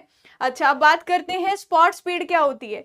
अगर किसी भी पर्टिकुलर स्पॉट पर, भाई ए एक स्पॉट मैंने कंसीडर किया, जैसे गाड़ी यहां पहुंची उसकी स्पीड कितनी थी, तो इंस्टेंटेनियस स्पीड निकालनी है। ए पर गाड़ी की स्पीड कितनी है, या फिर मैम आपने एक सेक्शन मान लिया यहां से लेकर यहां तक, ए और बी के बीच में एल लेंथ है, इस एल लेंथ वाले सेक्शन पे गाड़ी की कितनी स्पीड थी, इन दोनों को ही हम स्पॉट स्पीड बोलते हैं। अब स्पॉट स्पीड हमारी दो तरह की होती है, एक है हमारी टाइम मीन स्पीड और दूसरी है हमारी स्पेस मीन स्पीड। जब आपको टाइम मीन स्पीड निकालने के लिए बोला जाएगा तो आपको क्या करना है मैम, आपको सीधा एवरेज ले लेना है सारी स्पीड का, v1 v2 v3 divided by 3 कर दिया, मतलब टोटल जितनी व्हीकल जा रही होगी। अगर स्पेस मीन स्पीड निकालना है तो वो कौन सा मीन होता है बताओ जरा। स्पेस मीन स्पीड निकालना है तो वो किसके बराबर होता है? n upon 1 upon v1 plus 1 upon v2 plus 1 upon v3, और इसको कहते हैं वही हार्मोनिक मीन। तो एक होता है आपका अरिथमेटिक मीन, एक है हार्मोनिक मीन, और हमेशा टाइम मीन स्पीड आपका स्पेस मीन स्पीड से ज्यादा रहेगा, इस बात का ध्यान रखना है। चलिए अब आगे बढ़ते हैं। जब स्पॉट स्पीड निकालनी होती है तो हमारे पास ये मेथड्स है, पेपर में इसका प्रोसीजर कोई नहीं पूछेगा, मेथड नाम याद रखने हैं बस आपको। कौन कौन से तरीके हैं? एक एनोस्कोप और मिरर बॉक्स मेथड है। मिरर बॉक्स मेथड में क्या होता है, आप यहाँ पर बैठेंगे, सामने एक मिरर होगा और कुछ एल लेंथ ऑफ रोड आपने कंसीडर कर लिया। जैसे गाड़ी इस रोड से इधर क्रॉस करेगी, आपने स्टॉप वॉच में टाइम चलाया और यहाँ पर टाइम नोट डाउन कर लिया, कितना टाइम उसको आगे निकलने में लगा। फोटोग्राफिक मेथड में आप फोटोग्राफ्स क्लिक कर सकते हो, वीडियो बना सकते हो और बाद में चेक कर सकते हो गाड़ियां कितना टाइम लगा रही है सेक्शन को क्रॉस करने में। स्पीड गन आपने कहीं ना कहीं देखी होगी, ट्रैफिक पुलिस वालों के पास भी होती है, जो आपसे फाइन ले सकते हैं आपकी गाड़ी की स्पीड अगर उस रेंज से बाहर चली जाए, जो डिजाइन स्पीड होगी। और इसके अलावा तीसरा तरीका है प्रेशर कॉन्टेक्ट ट्यूब। सारे नाम रट लेने हैं स्पॉट स्पीड निकालने के लिए, ठीक है।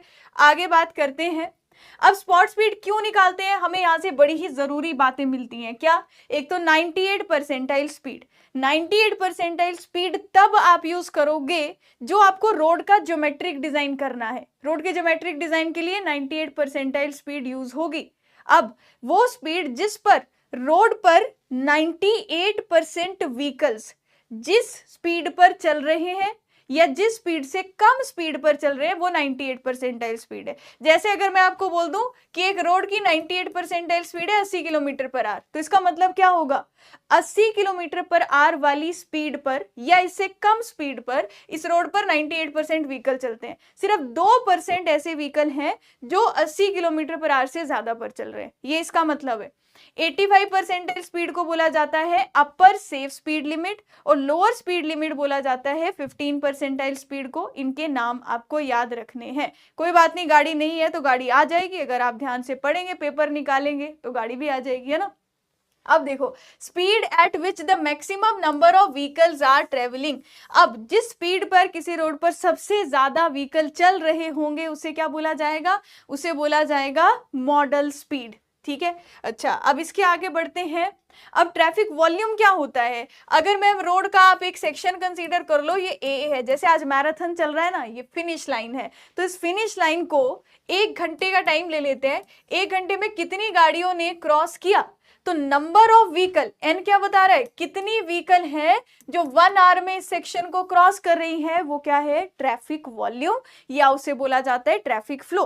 अब वॉल्यूम को लिखने के कुछ तरीके हैं। क्या क्या तरीके हैं, एनुअल एवरेज डेली ट्रैफिक। मान लो आपने 365 दिन का डाटा निकाला, इस रोड से 365 दिन में कितनी गाड़ियां चली, वो सारी की सारी गाड़ियां आपने, जितनी भी गाड़ियां चली वो यहां लिखी, डिवाइड बाय 365 डेज, जो एवरेज करके वैल्यू आई एनुअल एवरेज डेली ट्रैफिक। जब भी एवरेज निकालने के लिए 365 दिन यानी कि एक पूरे साल का डाटा लिया जाता है, तो आप टर्म इसके आगे क्या यूज करते हो, annual. Annual average hourly traffic में क्या करना है, कुछ नहीं, डिवाइड बाय 24। अगर एवरेज 1 घंटे में कितनी व्हीकल चल रही है वो निकालनी है, सेम फॉर्मूला में मैंने 24 को डिवाइड कर दिया एक दिन में, क्योंकि 24 आवर्स होते हैं, ठीक है। इसके आगे बात करते हैं एनुअल एवरेज वीकडे ट्रैफिक। पूरे साल में वीकेंड्स को छोड़ दीजिए, सैटरडे संडे छोड़ दीजिए, कितने वीकडेज बचे, तो पूरे साल में 260 वीकडेज बचते हैं, उसमें कितनी गाड़ियां चली, अगर वो लेकर हम एवरेज निकालें तो AWT बोलते हैं। और एवरेज डेली ट्रैफिक, मान लीजिए 7 दिन में कितनी व्हीकल चल रही है आपको वो पता है, डिवाइड बाय 7 कर दिया। तो जब आपको एवरेज डेली ट्रैफिक निकालना है तो उसके लिए आपको ऐसा नहीं है कि 365 दिन लो, 30 दिन लो, कितने भी दिन ले सकते हो, 365 से कम ले सकते हो और वीकडे से कम ले सकते हो। नंबर ऑफ एवरेज निकालने के लिए मिनिमम मुझे 3 दिन का डाटा चाहिए होगा कि 3 दिन में वहां से कितनी गाड़ियां क्रॉस की गई हैं। हाँ, जैसे वाटर डिमांड का कॉन्सेप्ट है बिल्कुल वैसा ही होता है। अब यहाँ पर आता है एक इंपॉर्टेंट चीज, 30th highest hourly volume. 30th highest hourly volume जिस ट्रैफिक वॉल्यूम के लिए हम रोड को डिजाइन करते हैं। अब ट्रैफिक वॉल्यूम को डिजाइन किया जाता है 30th हाईएस्ट, एक पूरे साल का ट्रैफिक वॉल्यूम का डाटा मेरे पास होगा। एक पूरे साल में इस रोड से कितनी गाड़ियां क्रॉस हुई है वो मेरे पास होंगी। अब मैं उस पूरे साल के डाटा को डिसेंडिंग या डिक्रीजिंग ऑर्डर में लगाऊंगी, जो 30th नंबर पे आएगा उसको बोलेंगे 30th हाईएस्ट आर्ली वॉल्यूम। इसका मतलब पूरे साल के सिर्फ 29 आवर्स ऐसे होंगे जब रोड पर ट्रैफिक देखने को मिलेगा। तो अगर पूछा जाए कितने आवर्स के लिए रोड की कैपेसिटी एक्सीड कर गई, 29 घंटों के लिए रोड की कैपेसिटी एक्सीड कर गई। एक तो ये याद रखना है। दूसरी चीज, अगर आपसे परसेंटेज ऑफ टाइम पूछा जाए, for what percentage of time the capacity of road exceeded, तो परसेंटेज पूछा जाए तो आंसर क्या करोगे, मुझे ये भी बताना। अब पीक आवर फैक्टर जब मुझे निकालना होता है, एक नई टर्म है पीक आवर फैक्टर, उसका फॉर्मूला पहले तो याद रखिएगा। पीक आवर का मतलब क्या है, अभी 24 घंटे थे हमारे एक दिन में, उस पूरे 24 घंटे में शाम के 7 से 8 बजे सबसे ज्यादा ट्रैफिक रहता है, तो 7 से 8 बजे तक कितनी गाड़ियां चली, और 7 से 8 को हमने 15-15 मिनट में बांट दिया, 7 से 7 15, 7 15 से 7 30। कौन से 15 मिनट में सबसे ज्यादा व्हीकल चली, वो डिनोमिनेटर में लिख दिया, और 60 डिवाइडेड बाय 15, क्योंकि 15 मिनट पीक आवर फैक्टर है। और यहां से क्वेश्चन क्या पूछा जाता है, पीक आवर फैक्टर की मैक्सिमम और मिनिमम वैल्यू। याद रखिएगा, पीक आवर फैक्टर की मैक्सिमम वैल्यू हमेशा 1 होगी। जब आपको इसकी मिनिमम वैल्यू निकालनी हो, अगर 15 की मिनिमम वैल्यू निकालनी है तो 1 अपॉन क्या करेंगे, 60/15। अगर पीक आवर फैक्टर 10 का मिनिमम वैल्यू पूछा है, क्या करना है, 1 अपॉन, बस जिसकी वैल्यू पूछे ना उसको 60 से डिवाइड कर दो, तो 1 अपॉन 60/10। पीक आवर फैक्टर 5 के लिए पूछा है तो क्या करेंगे, peak hour factor 5 is equal to 1 upon 60/5। ये सारी मिनिमम बताई, मैक्सिमम हमेशा 1 ही होगी, ठीक है। हाँ 60/15 होगा, मैंने इसको चेंज कर दिया, 60/15 होगा। तो यहाँ अगर percentage, what percentage of time the capacity of road exceed, तो आंसर क्या करोगे मैम, यहाँ पर आंसर आ जाएगा 0.33%। ठीक है। अच्छा, अब ट्रैफिक डेंसिटी क्या होती है, अगर मैं आपको बोलूं कि अभी जाइए, आपके पास ड्रोन है, उससे एक फोटो क्लिक करके आइए आपके घर के सामने वाले रोड की, तो आपने ड्रोन से फोटो क्लिक करी, 1 किलोमीटर के रोड पर कितनी गाड़ियां खड़ी हुई हैं, तो 1 किलोमीटर के रोड पर मैंने यूनिट लेंथ कंसीडर कर ली 1 किलोमीटर, कितनी गाड़ियां रोड पर देखने को मिल रही है वो क्या बता रहा है, ट्रैफिक डेंसिटी। तो इसलिए इसकी यूनिट क्या होती है, व्हीकल पर किलोमीटर। ठीक है। अब डेंसिटी को हम कैसे निकाल सकते हैं, अगर मुझे दो कॉन्जिक्यूटिव, पीछे वाली व्हीकल और आगे वाली व्हीकल, दोनों के बीच का स्पेसिंग अगर नोन है तो के कैसे निकालोगे, 1000 डिवाइडेड बाय स्पेसिंग, या फिर इसको स्पेस हेडवे भी बोला जाता है। और स्पेस हेडवे कैसे निकाला जाएगा, अगर आपको रिएक्शन टाइम दे दिया ना तो एस कैसे निकालोगे, SSD plus length of vehicle जो कि 6 मीटर लिया जाता है। अगर रिएक्शन टाइम क्वेश्चन में नहीं दिया है तो 0.7V + 6 करके आप स्पेस हेडवे निकाल सकते हो। वहीं ट्रैफिक वॉल्यूम अगर मुझे निकालना है और टाइम हेडवे दिया है, अब भाई टाइम हेडवे क्या होता है, अब मैं आपको बोलूं हर 2 सेकंड में इस रोड से एक गाड़ी जा रही है, हर 2 सेकंड बाद एक गाड़ी जा रही है, तो कितने टाइम के बाद व्हीकल फिर से रिपीट हो रहा है, उसको बोला जाता है टाइम हेडवे। तो यहां से हम क्या निकाल सकते हैं, ट्रैफिक वॉल्यूम या flow 3600 divided by time headway. और जनरल फॉर्मूला क्यू को निकालने का हमेशा क्या रहेगा, K × V, डेंसिटी × स्पीड। ठीक है। अब क्या हुआ कि हमारे पास, कोई बता सकता है ये फॉर्मूला किसने दिया, V = VF1 - K/kj। अगर मुझसे पूछा जाए कि मैक्सिमम फ्लो निकालिए, तो मैक्सिमम फ्लो एक तो VF/2 × KJ/2 आपको करना है। ठीक है। आप मुझे उसका नाम बताइए जिसने ये इक्वेशन हमारे पास दी। इस फॉर्मूला में VF रिप्रेजेंट करता है हमारे पास फ्री फ्लो स्पीड, और KJ क्या रिप्रेजेंट कर रहा है, KJ रिप्रेजेंट कर रहा है जैम डेंसिटी। जैम डेंसिटी मतलब जब रोड पर ट्रैफिक जाम लगा होगा तो उस टाइम कितनी व्हीकल्स 1 किलोमीटर के रोड पर हैं, वो है जैम डेंसिटी। अच्छा, जब हम ये कर्व बना रहे हैं तो स्पीड वर्सेस डेंसिटी कर्व है, फ्लो वर्सेस डेंसिटी कर्व है, के मैक्स भी बोल सकते हो, और स्पीड वर्सेस फ्लो कर्व है।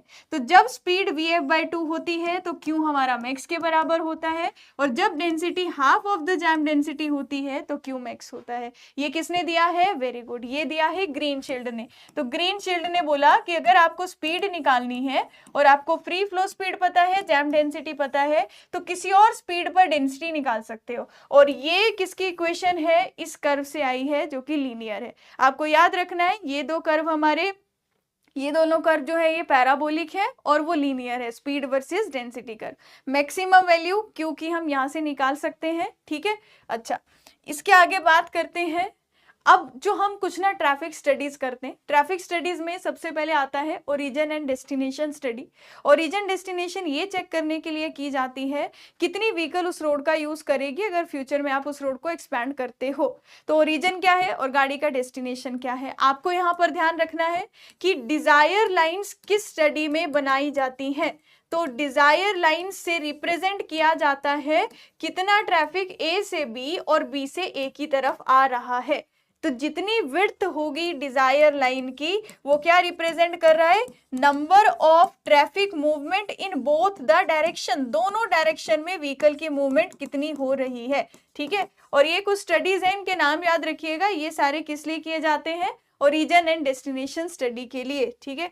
9 बजे से पहले खत्म कर दूंगी, मैं भी नहीं चाहती कि आप एक दिन में कहीं, मैं नहीं चाहती आपका दिमाग कहीं परेशान हो जाए, पेपर से पहले आप पागल वागल हो जाए, है ना।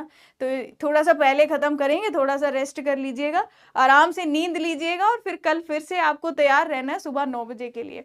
अच्छा, आप देखिए, अगर हमारा इंटरसेक्शन है कहीं पर, इंटरसेक्शन 2 या 2 से ज्यादा रोड जब आपस में मिलेंगे तो वहां पर total number of conflict point पूछे जाते हैं।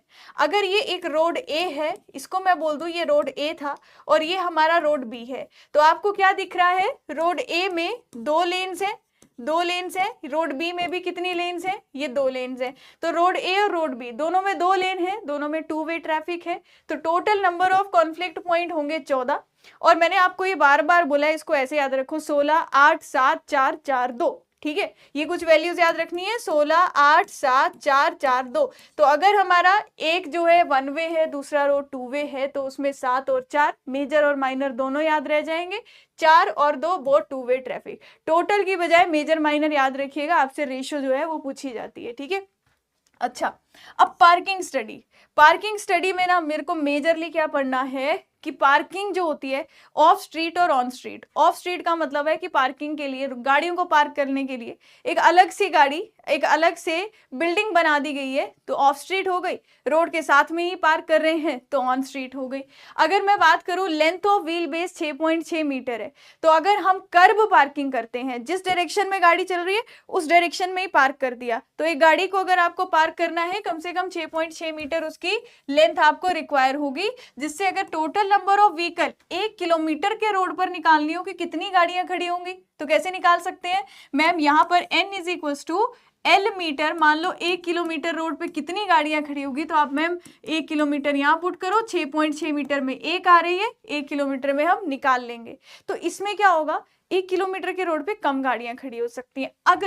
अगर 90 डिग्री पर हम गाड़ियों को पार्क करते, अगर 90 डिग्री पर गाड़ियों को पार्क करते तो सिर्फ 2.5 मीटर की विड्थ पे एक गाड़ी पार्क कर सकते थे। तो maximum number of vehicle 90 degree की पार्किंग में पार्क हो सकते हैं। कैसे निकाल सकते हो, n is equal to L divided by 2.5। L की जगह 1 किलोमीटर डालिए, ये मीटर रखिए, देखिए सबसे ज्यादा गाड़ियां इस केस में पार्क होंगी। आपको याद रखना है कौन कौन सी एंगल पार्किंग होती है, पूछा गया है बहुत सारे स्टेट एग्जाम में। 30 डिग्री, 45, 60 डिग्री और 90 डिग्री, 30, 45, 60 और 90, इतने एंगल पर भी पार्किंग को बनाया जाता है। ठीक है, मोर व्हीकल्स हम किस में पार्क कर सकते हैं, ज्यादा vehicles, in case of 90 degree parking. ठीक है, चलो अब इसके आगे बढ़ते हैं नेक्स्ट स्लाइड पर।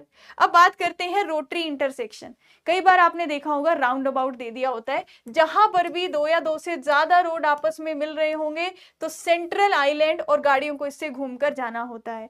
अगर इसकी कैपेसिटी पूछ ली, रोटरी की कैपेसिटी पूछ ली, जो कि बहुत कम चांसेस हैं, तो formula is 280W 1 + E/W 1 - P/3। यहां पर सारी चीजें क्या है, W width of weaving section है। वीविंग सेक्शन ये वाला सेक्शन है जहां पर मैक्सिमम गाड़ियां एक दूसरे को मिलेंगी, डिटेल में बताया है क्रैश कोर्स में। ठीक है, विड्थ ऑफ वीविंग सेक्शन कैसे निकालना है, E + 3.5। E क्या है, वीविंग सेक्शन की एंट्री विड्थ, वीविंग सेक्शन की एग्जिट विड्थ डिवाइडेड बाय 2 कर दो, प्लस 3.5 कर दो।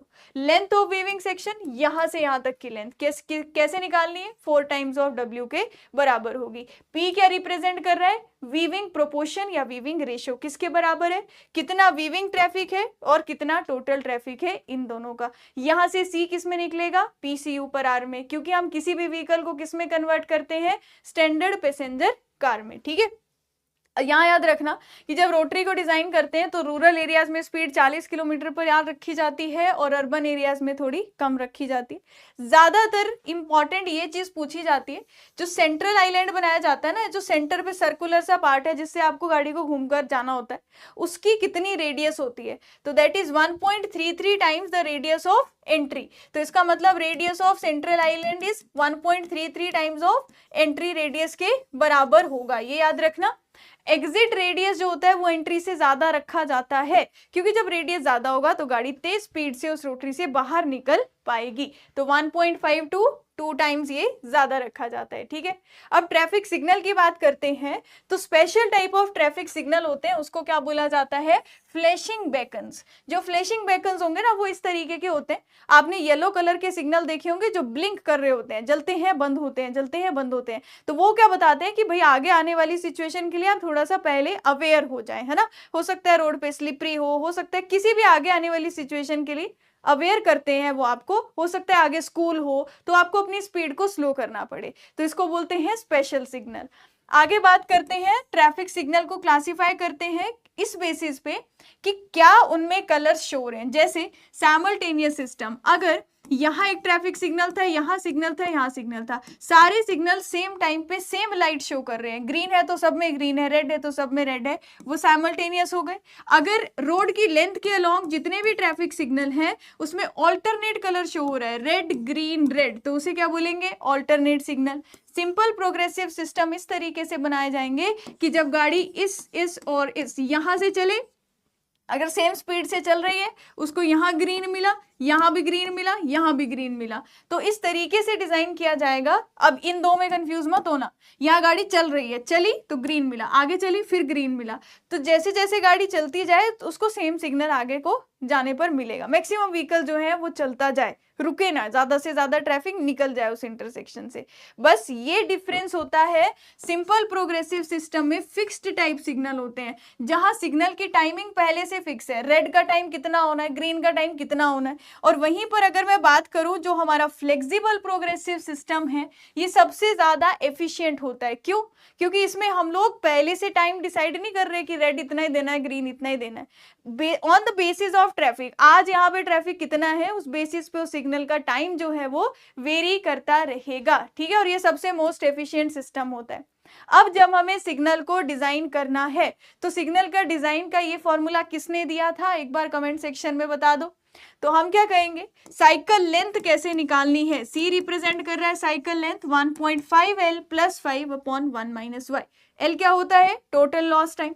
एल कैसे निकालना है, 2n + r करके। आर क्या बता रहा है, ऑल रेड टाइम। अगर ऑल रेड टाइम नहीं दिया है तो कितना ले लो, इसको 0 ले लो। एन क्या रिप्रेजेंट कर रहा है, नंबर ऑफ फेजेस। किसी सिग्नल में टोटल नंबर ऑफ फेजेस कितने हैं, वो n है। अगर आपको बोला है एक फेज में जो टाइम लॉस्ट हो रहा है वो 2 सेकेंड है, तो अगर आपसे 3 फेजेस के लिए टाइम लॉस्ट पूछेंगे तो कैसे निकालोगे, 3 × 2 कर देंगे, वो भी आसान है। y is the summation of critical flow ratio, ठीक है। वेस्टरगार्ड कहाँ से याद आ गया, अब मुझे लग रहा है आप पागल होने वाले हो। वेस्टरगार्ड यहाँ पर कैसे आ गया, है ना। 12 घंटे बैठ कर ले, आपको आपके कमेंट्स देखकर मैं समझ पा रही हूँ। अच्छा देखो, क्रिटिकल फ्लो रेशियो किस किस के बराबर होता है, ये normal flow to the saturation flow, इन दोनों का रेशियो होगा। तो Q1/S1, Q2/S2, तो normal by saturation flow is your क्या होता है, क्रिटिकल फ्लो रेशियो। सारे क्रिटिकल फ्लो रेशियो का सम कर दिया तो वो कैपिटल Y मुझे यहाँ पर पुट कर देना है। तो ये कौन सा मेथड है, ये है Webster method of signal design. कोई बात नहीं, आपकी गलती नहीं है इसमें, क्या कर सकते हैं। अब मेरी भी गलती नहीं है, देखो आप सोचेंगे मैम बोलेंगे मेरी गलती है, नहीं, आपकी भी गलती नहीं है, मेरी भी गलती नहीं है, किसी की गलती नहीं है। अगर आप इस दिशा में बढ़ भी रहे हैं तो थोड़ा सा बच के रहिए, पेपर से पहले आपको ठीक होना है, ठीक हालत होगी दिमागी तभी पेपर दे पाओगे, है ना। अच्छा, ट्रैफिक साइंस की बात करते हैं। 3 तरह के साइन है, रेगुलेटरी, वार्निंग और इंफॉर्मेटरी। रेगुलेटरी वो होंगे जो आगे आपको रेगुलेट करेंगे, ट्रैफिक को रेगुलेट करेंगे। अगर मैं इनको फॉलो नहीं किया तो मुझे फाइन देना पड़ सकता है। इसमें एग्जाम्पल होते हैं, जैसे स्टॉप साइन हो गया। हमारा स्टॉप साइन का आपको शेप याद रखनी है, ये हमारा ऑक्टागन शेप का हो गया, ठीक है। इसके अलावा गिववे साइन है, वो उल्टा ट्रायंगल होता है, तो गिववे साइन। इसके अलावा मैक्सिमम सारे सर्कुलर शेप के होते हैं, और इसका जो बॉर्डर है वो रेड कलर का होता है, बॉर्डर रेड कलर का होता है, और व्हाइट कलर का बैकग्राउंड होता है, और ब्लैक कलर के फॉन्ट से यहाँ पर लिखा होता है। तो जैसे यहाँ पर आप यू टर्न नहीं ले सकते, लेफ्ट नहीं ले सकते, राइट टर्न नहीं कर सकते, पार्किंग नहीं है, तो वो सारे साइंस रेगुलेटरी हैं। वार्निंग साइंस इक्विलेटरल ट्रायंगल होते हैं कुछ इस तरीके के, जो क्वेश्चन के बारे में बता रहे होते हैं, जैसे आगे तंग पुल है, आगे स्लिपरी हो सकती है, तो वो सारे वार्निंग साइन या क्वेश्चन साइन है। गाइडिंग और इंफॉर्मेटरी बता रहे हैं कि आगे पेट्रोल पंप है, आगे रेस्टोरेंट है, आपको भूख लगी आप जा सकते हैं, ये जगह इतना किलोमीटर दूर है, तो वो गाइडिंग या इंफॉर्मेटरी साइन होंगे, ठीक है। चलिए आगे बात करते हैं हाईवे मटेरियल्स की। और मटेरियल में सबसे पहले क्या आता है, सॉइल सबग्रेड। सॉइल सबग्रेड पे पहला टेस्ट कौन सा करेंगे, plate load test. Plate load test के लिए स्टैंडर्ड प्लेट जो यूज करते हैं उसका डायमीटर क्या होता है, 75 सेंटीमीटर। और यहाँ पर निकालते हैं मॉडुलस ऑफ सबग्रेड रिएक्शन के, जिसकी यूनिट क्या होती है, kg/cm3। और आपको याद रखना है स्टैंडर्ड डिफ्लेक्शन 0.125 सेंटीमीटर पर वैल्यू निकाली जाती है। अगर हम किसी और डायमीटर के प्लेट को यूज कर रहे हो तो हम उसको स्टैंडर्ड में कन्वर्ट कर सकते हैं रिजल्ट को, K1A1 K2A2 करके। A is the diameter of the plate. अगर आप किसी और डायमीटर का प्लेट यूज कर रहे हो, आप 75 में कन्वर्ट करना चाहते हो, आप सिंपल ये वाला फॉर्मूला लगा सकते हो। अब बात करते हैं CBR टेस्ट की। CBR में स्टैंडर्ड जो पिस्टन होता है, जिससे आप, ये सिलेंडर है, इस सिलेंडर में मैंने सॉइल के सैंपल को फिल कर दिया, ऊपर से एक पिस्टन आएगा जो इस पर लोड लगाएगा, उसका डायमीटर 50 mm होता है। धीरे धीरे धीरे धीरे इस सॉइल के सैंपल पे लोड लगाया जाता है, किस रेट से? 1.25 mm पर मिनट, हर एक मिनट में 1.25 mm की पेनिट्रेशन कराई। और ऐसे करते करते हमारे पास बहुत सारी वैल्यूज मिल गई अलग अलग, कितना लोड था, कितना पेनिट्रेशन था, लोड और पेनिट्रेशन दोनों मिल गया। 2.5 और 5 mm पेनिट्रेशन पर हम लोड निकालेंगे और हम स्टैंडर्ड एग्रीगेट का लोड 1370 2055 याद रखना है 2.5 के लिए और 5 mm के लिए। सीबीआर वैल्यू कौन सी निकल कर आएगी? इन 90% केसेस आपका सीबीआर जो है 2.5 पर ज्यादा निकल कर आता है एज कंपेयर टू सीबीआर 5.0। अगर बाई चांस ये रिजल्ट नहीं आ रहा है, हो सकता है आपने प्रैक्टिकल गलत किया हो, आपको फिर से टेस्ट को रिपीट करना है। फिर से टेस्ट को रिपीट किया, अगर ये रिजल्ट नहीं आया और रिजल्ट आ रहा है 5 पे ज्यादा आ रहा है और सीबीआर 2.5 पे कम आ रहा है, तो आप इसको ही अपना फाइनल रिजल्ट मान लोगे। इस बात का ध्यान रखिएगा, ठीक है। तो ये वैल्यूज आपको स्टैंडर्ड एग्रीगेट के लिए कितनी है वो याद रखनी है। एग्रीगेट की अलग अलग प्रॉपर्टी, सबसे पहला स्ट्रेंथ। स्ट्रेंथ का मतलब अगर ये एग्रीगेट है, मैं धीरे धीरे धीरे धीरे इस पे लोड लगाती जाऊं, क्या ये उसके अगेंस्ट रेजिस्टेंस दिखाएगा? दिखा रहा है तो स्ट्रेंथ अच्छी है। अगर मैं अचानक से अपने हाथ पर जोर से एक लोड लगाऊं तो क्या अचानक से जो लोड लग रहा है उसको रेजिस्ट कर पाएगा? तो उसको बोलते हैं toughness, resistance against sudden loading, अचानक से जो लोड लग रहा है। ड्यूरेबिलिटी मतलब अब ये जो पत्थर है, जब बहुत गर्मी हो गई, बर्फ पड़ गई, बारिशें हो गई, क्या उस वेदर के अगेंस्ट रेजिस्टेंस दिखा रहा है? उसको बोलते हैं ड्यूरेबिलिटी। हार्डनेस का मतलब है ये एक पत्थर है, ये दूसरे से टकरा कर इसका मटेरियल बाहर तो नहीं निकल जा रहा, या किसी हार्ड मटेरियल से टकराया और इसका मटेरियल निकलने लग गया, तो उसको बोलेंगे हार्डनेस। तो ये सारी प्रॉपर्टीज याद होनी चाहिए किसके अगेंस्ट रेजिस्टेंस होता है। फिर आता है शेप ऑफ एग्रीगेट। जो फ्लेकी और इलोंगेटेड एग्रीगेट्स है जनरली हम उनको प्रेफर नहीं करेंगे कंस्ट्रक्शन में यूज करने के लिए, ठीक है। इनकी स्ट्रेंथ जो होती है वो कम होती है। एंगुलर एग्रीगेट जो है इनकी इंटरलॉकिंग अच्छी होती है, इसलिए उनको यूज किया जाता है, प्रेफर किया जाता है उनको यूज करना। एक एक करके सारे टेस्ट में नजर मारिए। जो एग्रीगेट क्रशिंग वैल्यू टेस्ट होता है उसमें हम क्या करते हैं, 40 टन का लोड है, 4 टन पर मिनट के हिसाब से लगाते हैं। लोड लगाने के बाद जो पत्थर टूटा होगा 2.36 mm सीव से पास करवाएंगे। जितना पास हो जाएगा वो जो एग्रीगेट पास कर गया 2.36 mm से उसका weight divided by total weight into 100 करके एग्रीगेट क्रशिंग वैल्यू निकालते हैं। और ये वैल्यू बेस कोर्स और सरफेस कोर्स के लिए 45 और 30 से ज्यादा नहीं होनी चाहिए। अगर मैं इम्पैक्ट टेस्ट की बात करूं तो इसमें क्या करते हैं, ये सब याद होना चाहिए। हैमर 14 kg का, height of free fall 38 centimetre, 15 blows देंगे। 15 ब्लोज देने के बाद जो एग्रीगेट टूट गया होगा 2.36 mm सीव से पास कर जाएगा। मान लो उसका वेट W2 है, तो W2 divided by total into 100 कर देंगे, वो आ जाएगा इम्पैक्ट टेस्ट। एबरेशन में क्या करना है, Los Angeles abrasion test, Dorry abrasion test, Deval abrasion test, 3 होते हैं। इंडिया में Los Angeles abrasion test prefer किया जाता है। जब इस टेस्ट को करेंगे तो स्टील बॉल्स यूज करते हैं। स्टील बॉल्स उनको एब्रेसिव चार्ज बोला जाता है, जिनका डायमीटर 48 mm होता है और वेट 390 से 445 ग्राम वेरी करता है, ठीक है।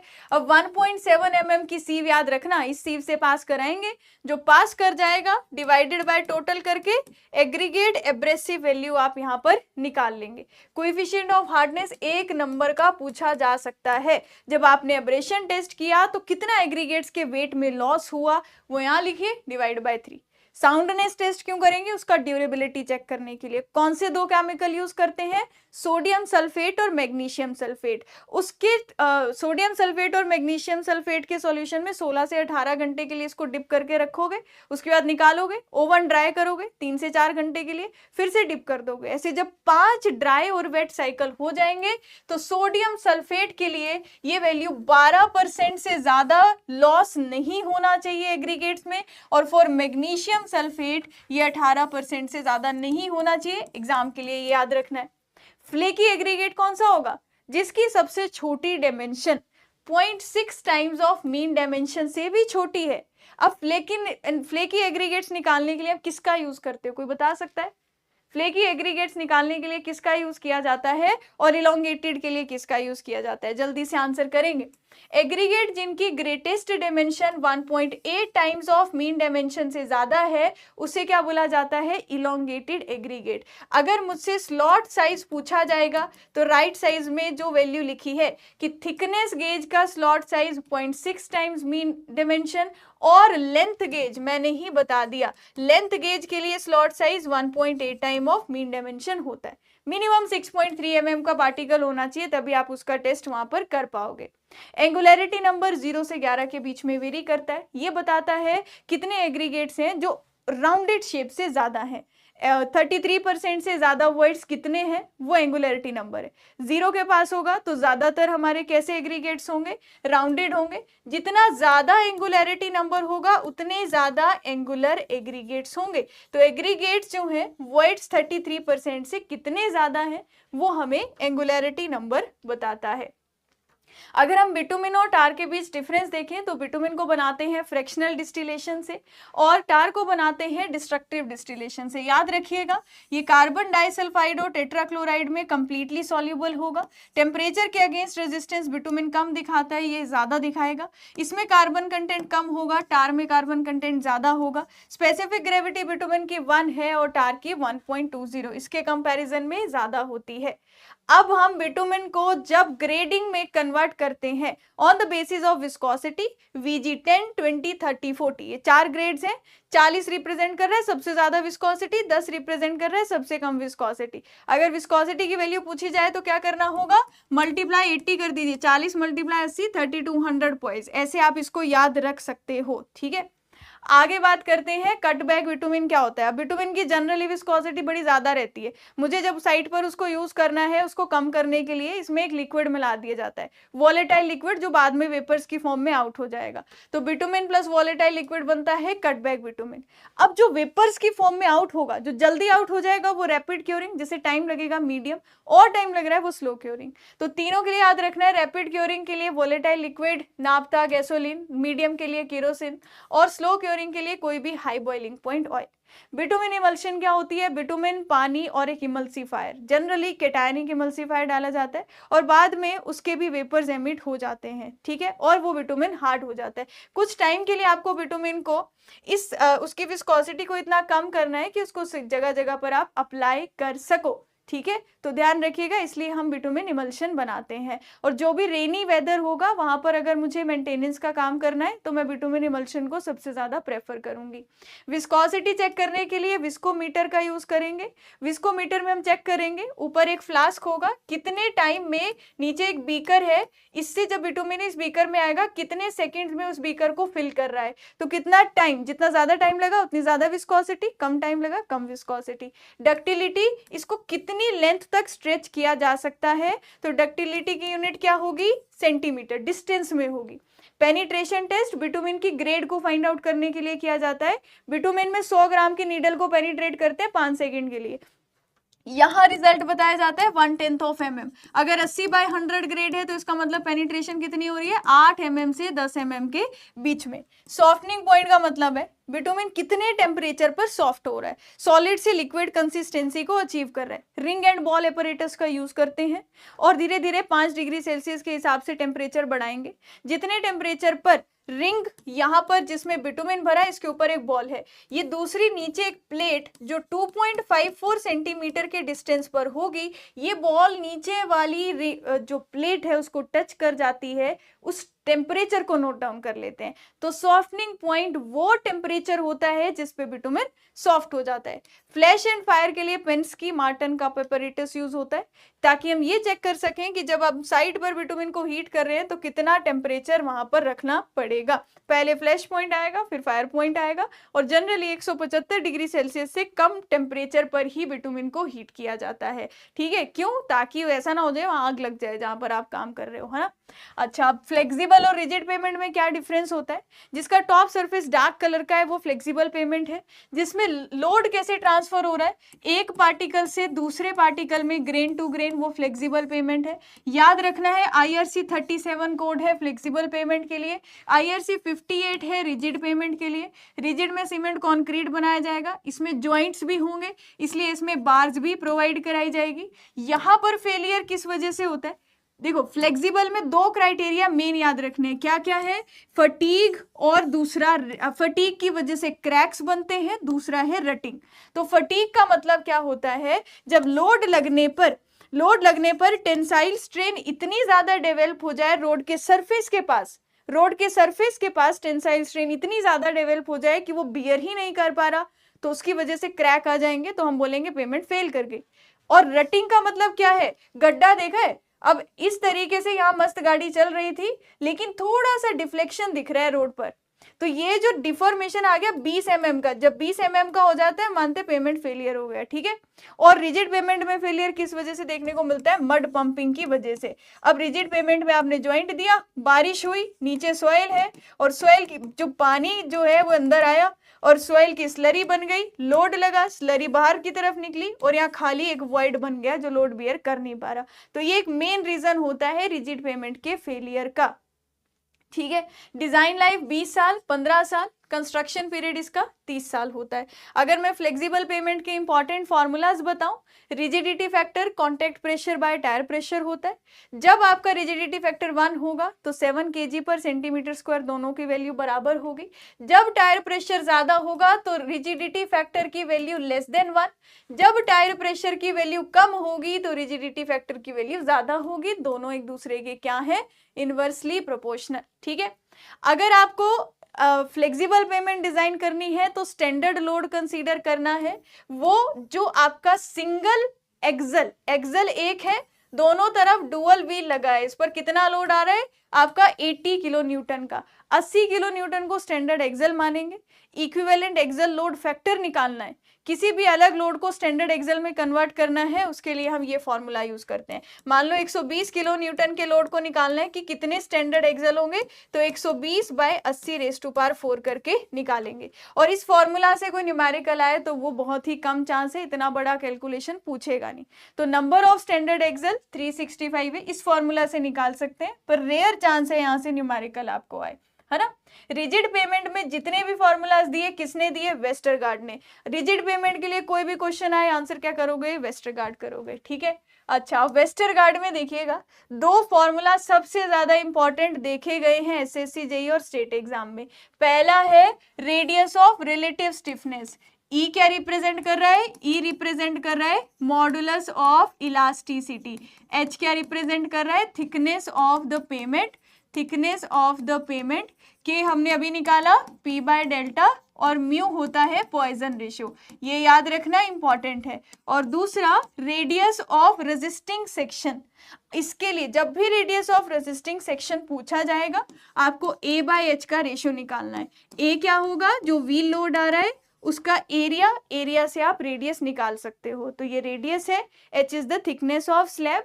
अगर A by H less than 1.724 होता है तो पहला फॉर्मूला लगेगा, अगर A by H less greater than 1.724 होता है तो हमारा B की वैल्यू A के ही बराबर हो जाएगी, ठीक है। अब आगे बात करते हैं स्ट्रेसिस की। जब हम यहाँ पर स्ट्रेसिस पढ़ते हैं तो एक टेम्परेचर स्ट्रेस आता है, एक लोड स्ट्रेस। अगर हम डेली टेम्परेचर वेरिएशन पढ़ें तो वार्पिंग स्ट्रेस, अगर हम सीजनल टेम्परेचर वेरिएशन पढ़ें तो वो फ्रिक्शनल स्ट्रेस होगा। अगर मैं लोड स्ट्रेस की बात करूं, आंसर करेंगे अब जल्दी से मुझे, ठीक है। अगर लोड स्ट्रेस की बात करें, इंटीरियर रीजन पर जो लोड लग रहा है उसकी वजह से कैसी स्ट्रेसेस आएंगी पेमेंट के टॉप पे कंप्रेसिव आएंगी, और बॉटम में कैसी आएंगी, टेंसाइल आएंगी। अगर एज पे बात करेंगे तो क्या होगा, एज पे भी मैम लोड स्ट्रेसेस, टॉप पे कंप्रेसिव, बॉटम में टेंशन। कॉर्नर जो है कैंटिलीवर की तरह होगा तो टॉप में टेंसाइल, बॉटम में कंप्रेशन। वार्पिंग स्ट्रेस की बात करते हैं, वार्पिंग स्ट्रेस में अगर मैं डे टाइम में बात करूं तो टॉप में स्ट्रेसेस का नेचर कैसा होता है, डे टाइम में टॉप में मैम कंप्रेसिव, बॉटम में टेंसाइल। अगर आप नाइट टाइम में बात करते हैं तो इसका बिल्कुल ऑपोजिट केस कुछ ऐसे बन जाएगा, टॉप में टेंसाइल, बॉटम में कंप्रेशन। फ्रिक्शनल स्ट्रेसेस समर और विंटर में अलग होंगी। समर सीजन की अगर मैं बात करूं तो overall slab will try to expand, तो अगर ट्राई करेगी एक्सपैंड करने की, स्ट्रेसेस ऑपोजिट डायरेक्शन में आएंगी तो कॉन्ट्रैक्ट, मतलब स्ट्रेसेस का नेचर कंप्रेसिव। और विंटर में जो स्ट्रेसेस का नेचर होगा वो क्या होगा, वो हमारा टेंसाइल होगा। इस बात का ध्यान रखना। जब हम रिजिड पेमेंट डिजाइन करते हैं तो एक्सपेंशन जॉइंट की विड्थ कितनी दी जाती है, 2.5 सेंटीमीटर, और स्पेसिंग 140। तो अगर ये एक सीमेंट कॉन्क्रीट की स्लैब थी, ये दूसरी स्लैब थी, ये तीसरी स्लैब है, इन सभी जॉइंट के बीच का जो स्पेसिंग है वो 140 मीटर से ज्यादा नहीं होना चाहिए और विड्थ आपकी 2.5 मीटर से ज्यादा नहीं होनी चाहिए। अगर आपको ये एल की वैल्यू निकालनी है तो इस फॉर्मूला का यूज कर सकते हो। यहाँ डेल क्या बता रहा है, डेल बता रहा है भाई कितनी विड्थ थी हमारी एक्सपेंशन जॉइंट की। Delta T is the temperature difference, जितने टेम्परेचर पे मैंने स्लैब बनाई थी और जितने टेम्परेचर पर अभी स्लैब है उसमें कितना डिफरेंस है, वो आ गया। Alpha is the coefficient of thermal expansion, ठीक है, ये ध्यान रखना। और ये जॉइंट कैसा होता है, ट्रांसवर्स, जिस डायरेक्शन में गाड़ी चल रही है उसके परपेंडिकुलर ये जॉइंट प्रोवाइड कराया जाता है। कॉन्ट्रैक्शन जॉइंट इसलिए दिया जाता है ताकि स्लैब कॉन्ट्रैक्ट कर सके और जब क्रैक्स आए तो कॉन्ट्रैक्शन जॉइंट में है, वो भी कौन सा होगा, वो भी ट्रांसवर्स जॉइंट होगा। आईआरसी ने बोला 4.5 मीटर, उसके लिए स्पेसिंग आपको कंसीडर करनी पड़ेगी। लॉन्गिट्यूडनल जॉइंट, जब भी जिस डायरेक्शन में गाड़ी चल रही है अगर स्लैब की विड्थ 3 मीटर और 5 मीटर से ज्यादा हो जाए तो 2 स्लैब देनी पड़ेंगी इस तरीके से। तो जिस डायरेक्शन में गाड़ी चलेगी उस डायरेक्शन में जो स्लैब दी या जो जॉइंट दिया वो लॉन्गिट्यूडनल है। लॉन्गिट्यूडनल जॉइंट में कौन सी बार प्रोवाइड कराई जाती है, लॉन्गिट्यूडनल जॉइंट में कौन सी बार प्रोवाइड की जाती है, टाई बार। और अगर ट्रांसवर्स जॉइंट में पूछा जाए तो कौन सी बार दी जाती है, डावल बार। डावल बार लोड भी ट्रांसफर करती है पर टाई बार नहीं करती है, वो सिर्फ टाई करने का काम करती है, जोड़ कर रखने का काम करती है। कंस्ट्रक्शन जॉइंट वो होते हैं जब हम एक ही दिन में पूरी सीमेंट कंक्रीट की स्लैब को कास्ट ना कर पाए, तो आज जो कंक्रीट है वो कल तक थोड़ा हार्ड हो जाएगा, कल मैं फ्रेशली कंक्रीट डालूंगी तो उन दोनों में बॉन्ड बनाना है। तो कंस्ट्रक्शन जॉइंट वहां कहीं नहीं देने हैं जहां बहुत ज्यादा लोड है, प्लान किया जाएगा कहाँ प्रोवाइड करना है। जहां शेयर फोर्स ज्यादा है वहां नहीं देंगे, जहां बेंडिंग मोमेंट ज्यादा है वहां नहीं देंगे। कंस्ट्रक्शन जॉइंट, ये भी कौन से जॉइंट होते हैं, ट्रांसवर्स जॉइंट, ठीक है।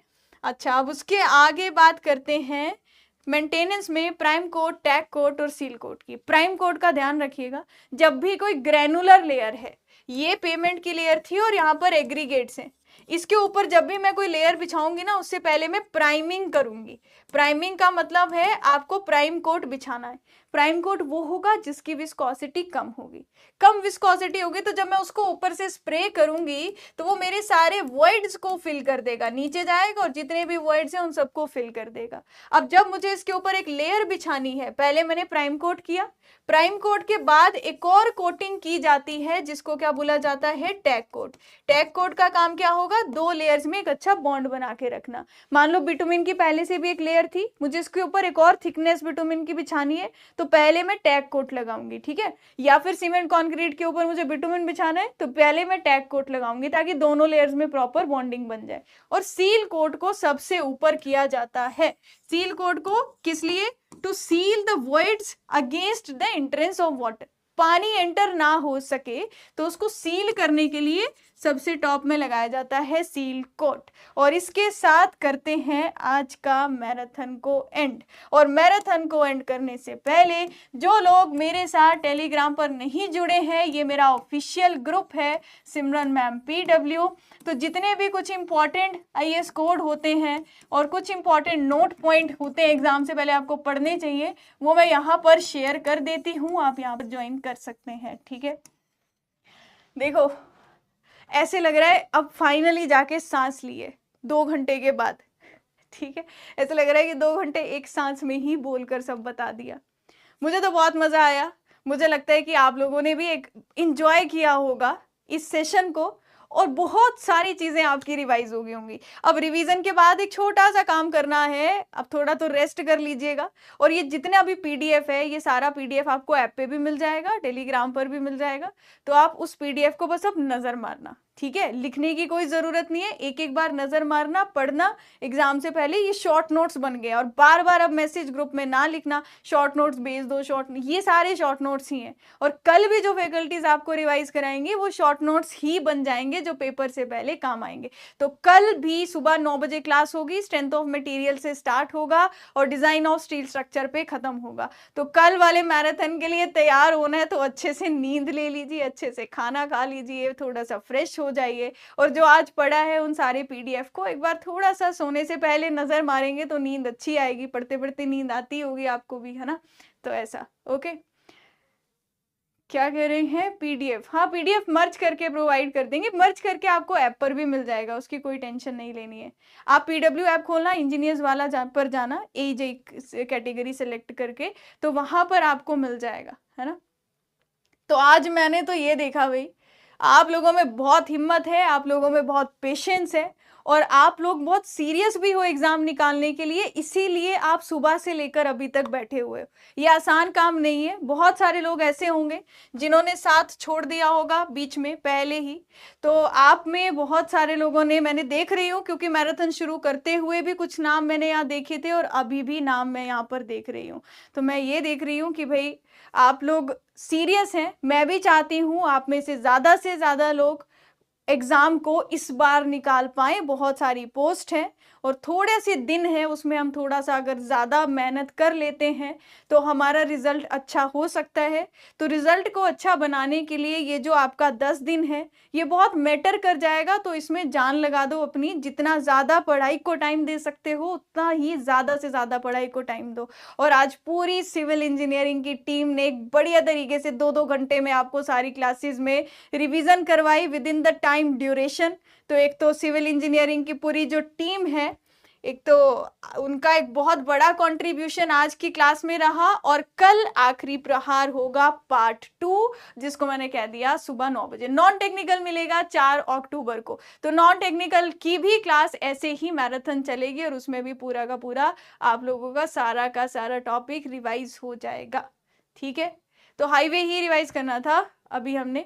तो अब अच्छे से पेपर देना, अच्छे से आज नींद लेना, और कल बिल्कुल फ्रेश होके कल वाली मैराथन क्लास में आना। और आप सभी को all the very very best आपके एग्जाम के लिए। फिर से मिलते रहेंगे हम अपने YouTube सेशन में। आपको PDF ऐप पर भी मिल जाएगा, टेलीग्राम पर भी मिल जाएगा। तो आज के इस मैराथन सेशन को हम यहीं पर खुशी खुशी अच्छे से एंड करते हैं। जाइए अब खाना खाइए और थोड़ी देर आराम से अपने कानों को भी रेस्ट दीजिए, क्योंकि आप 12 घंटे से लगातार सुन रहे हो, है ना। चलिए, तो आज की क्लास को हम एंड करते हैं और फिर से YouTube पर या बाकी किसी सेशंस में हम लोग मिलते ही रहेंगे। तो thank you everyone, bye bye and all the very best आपके एग्जाम्स के लिए। Thank you so much.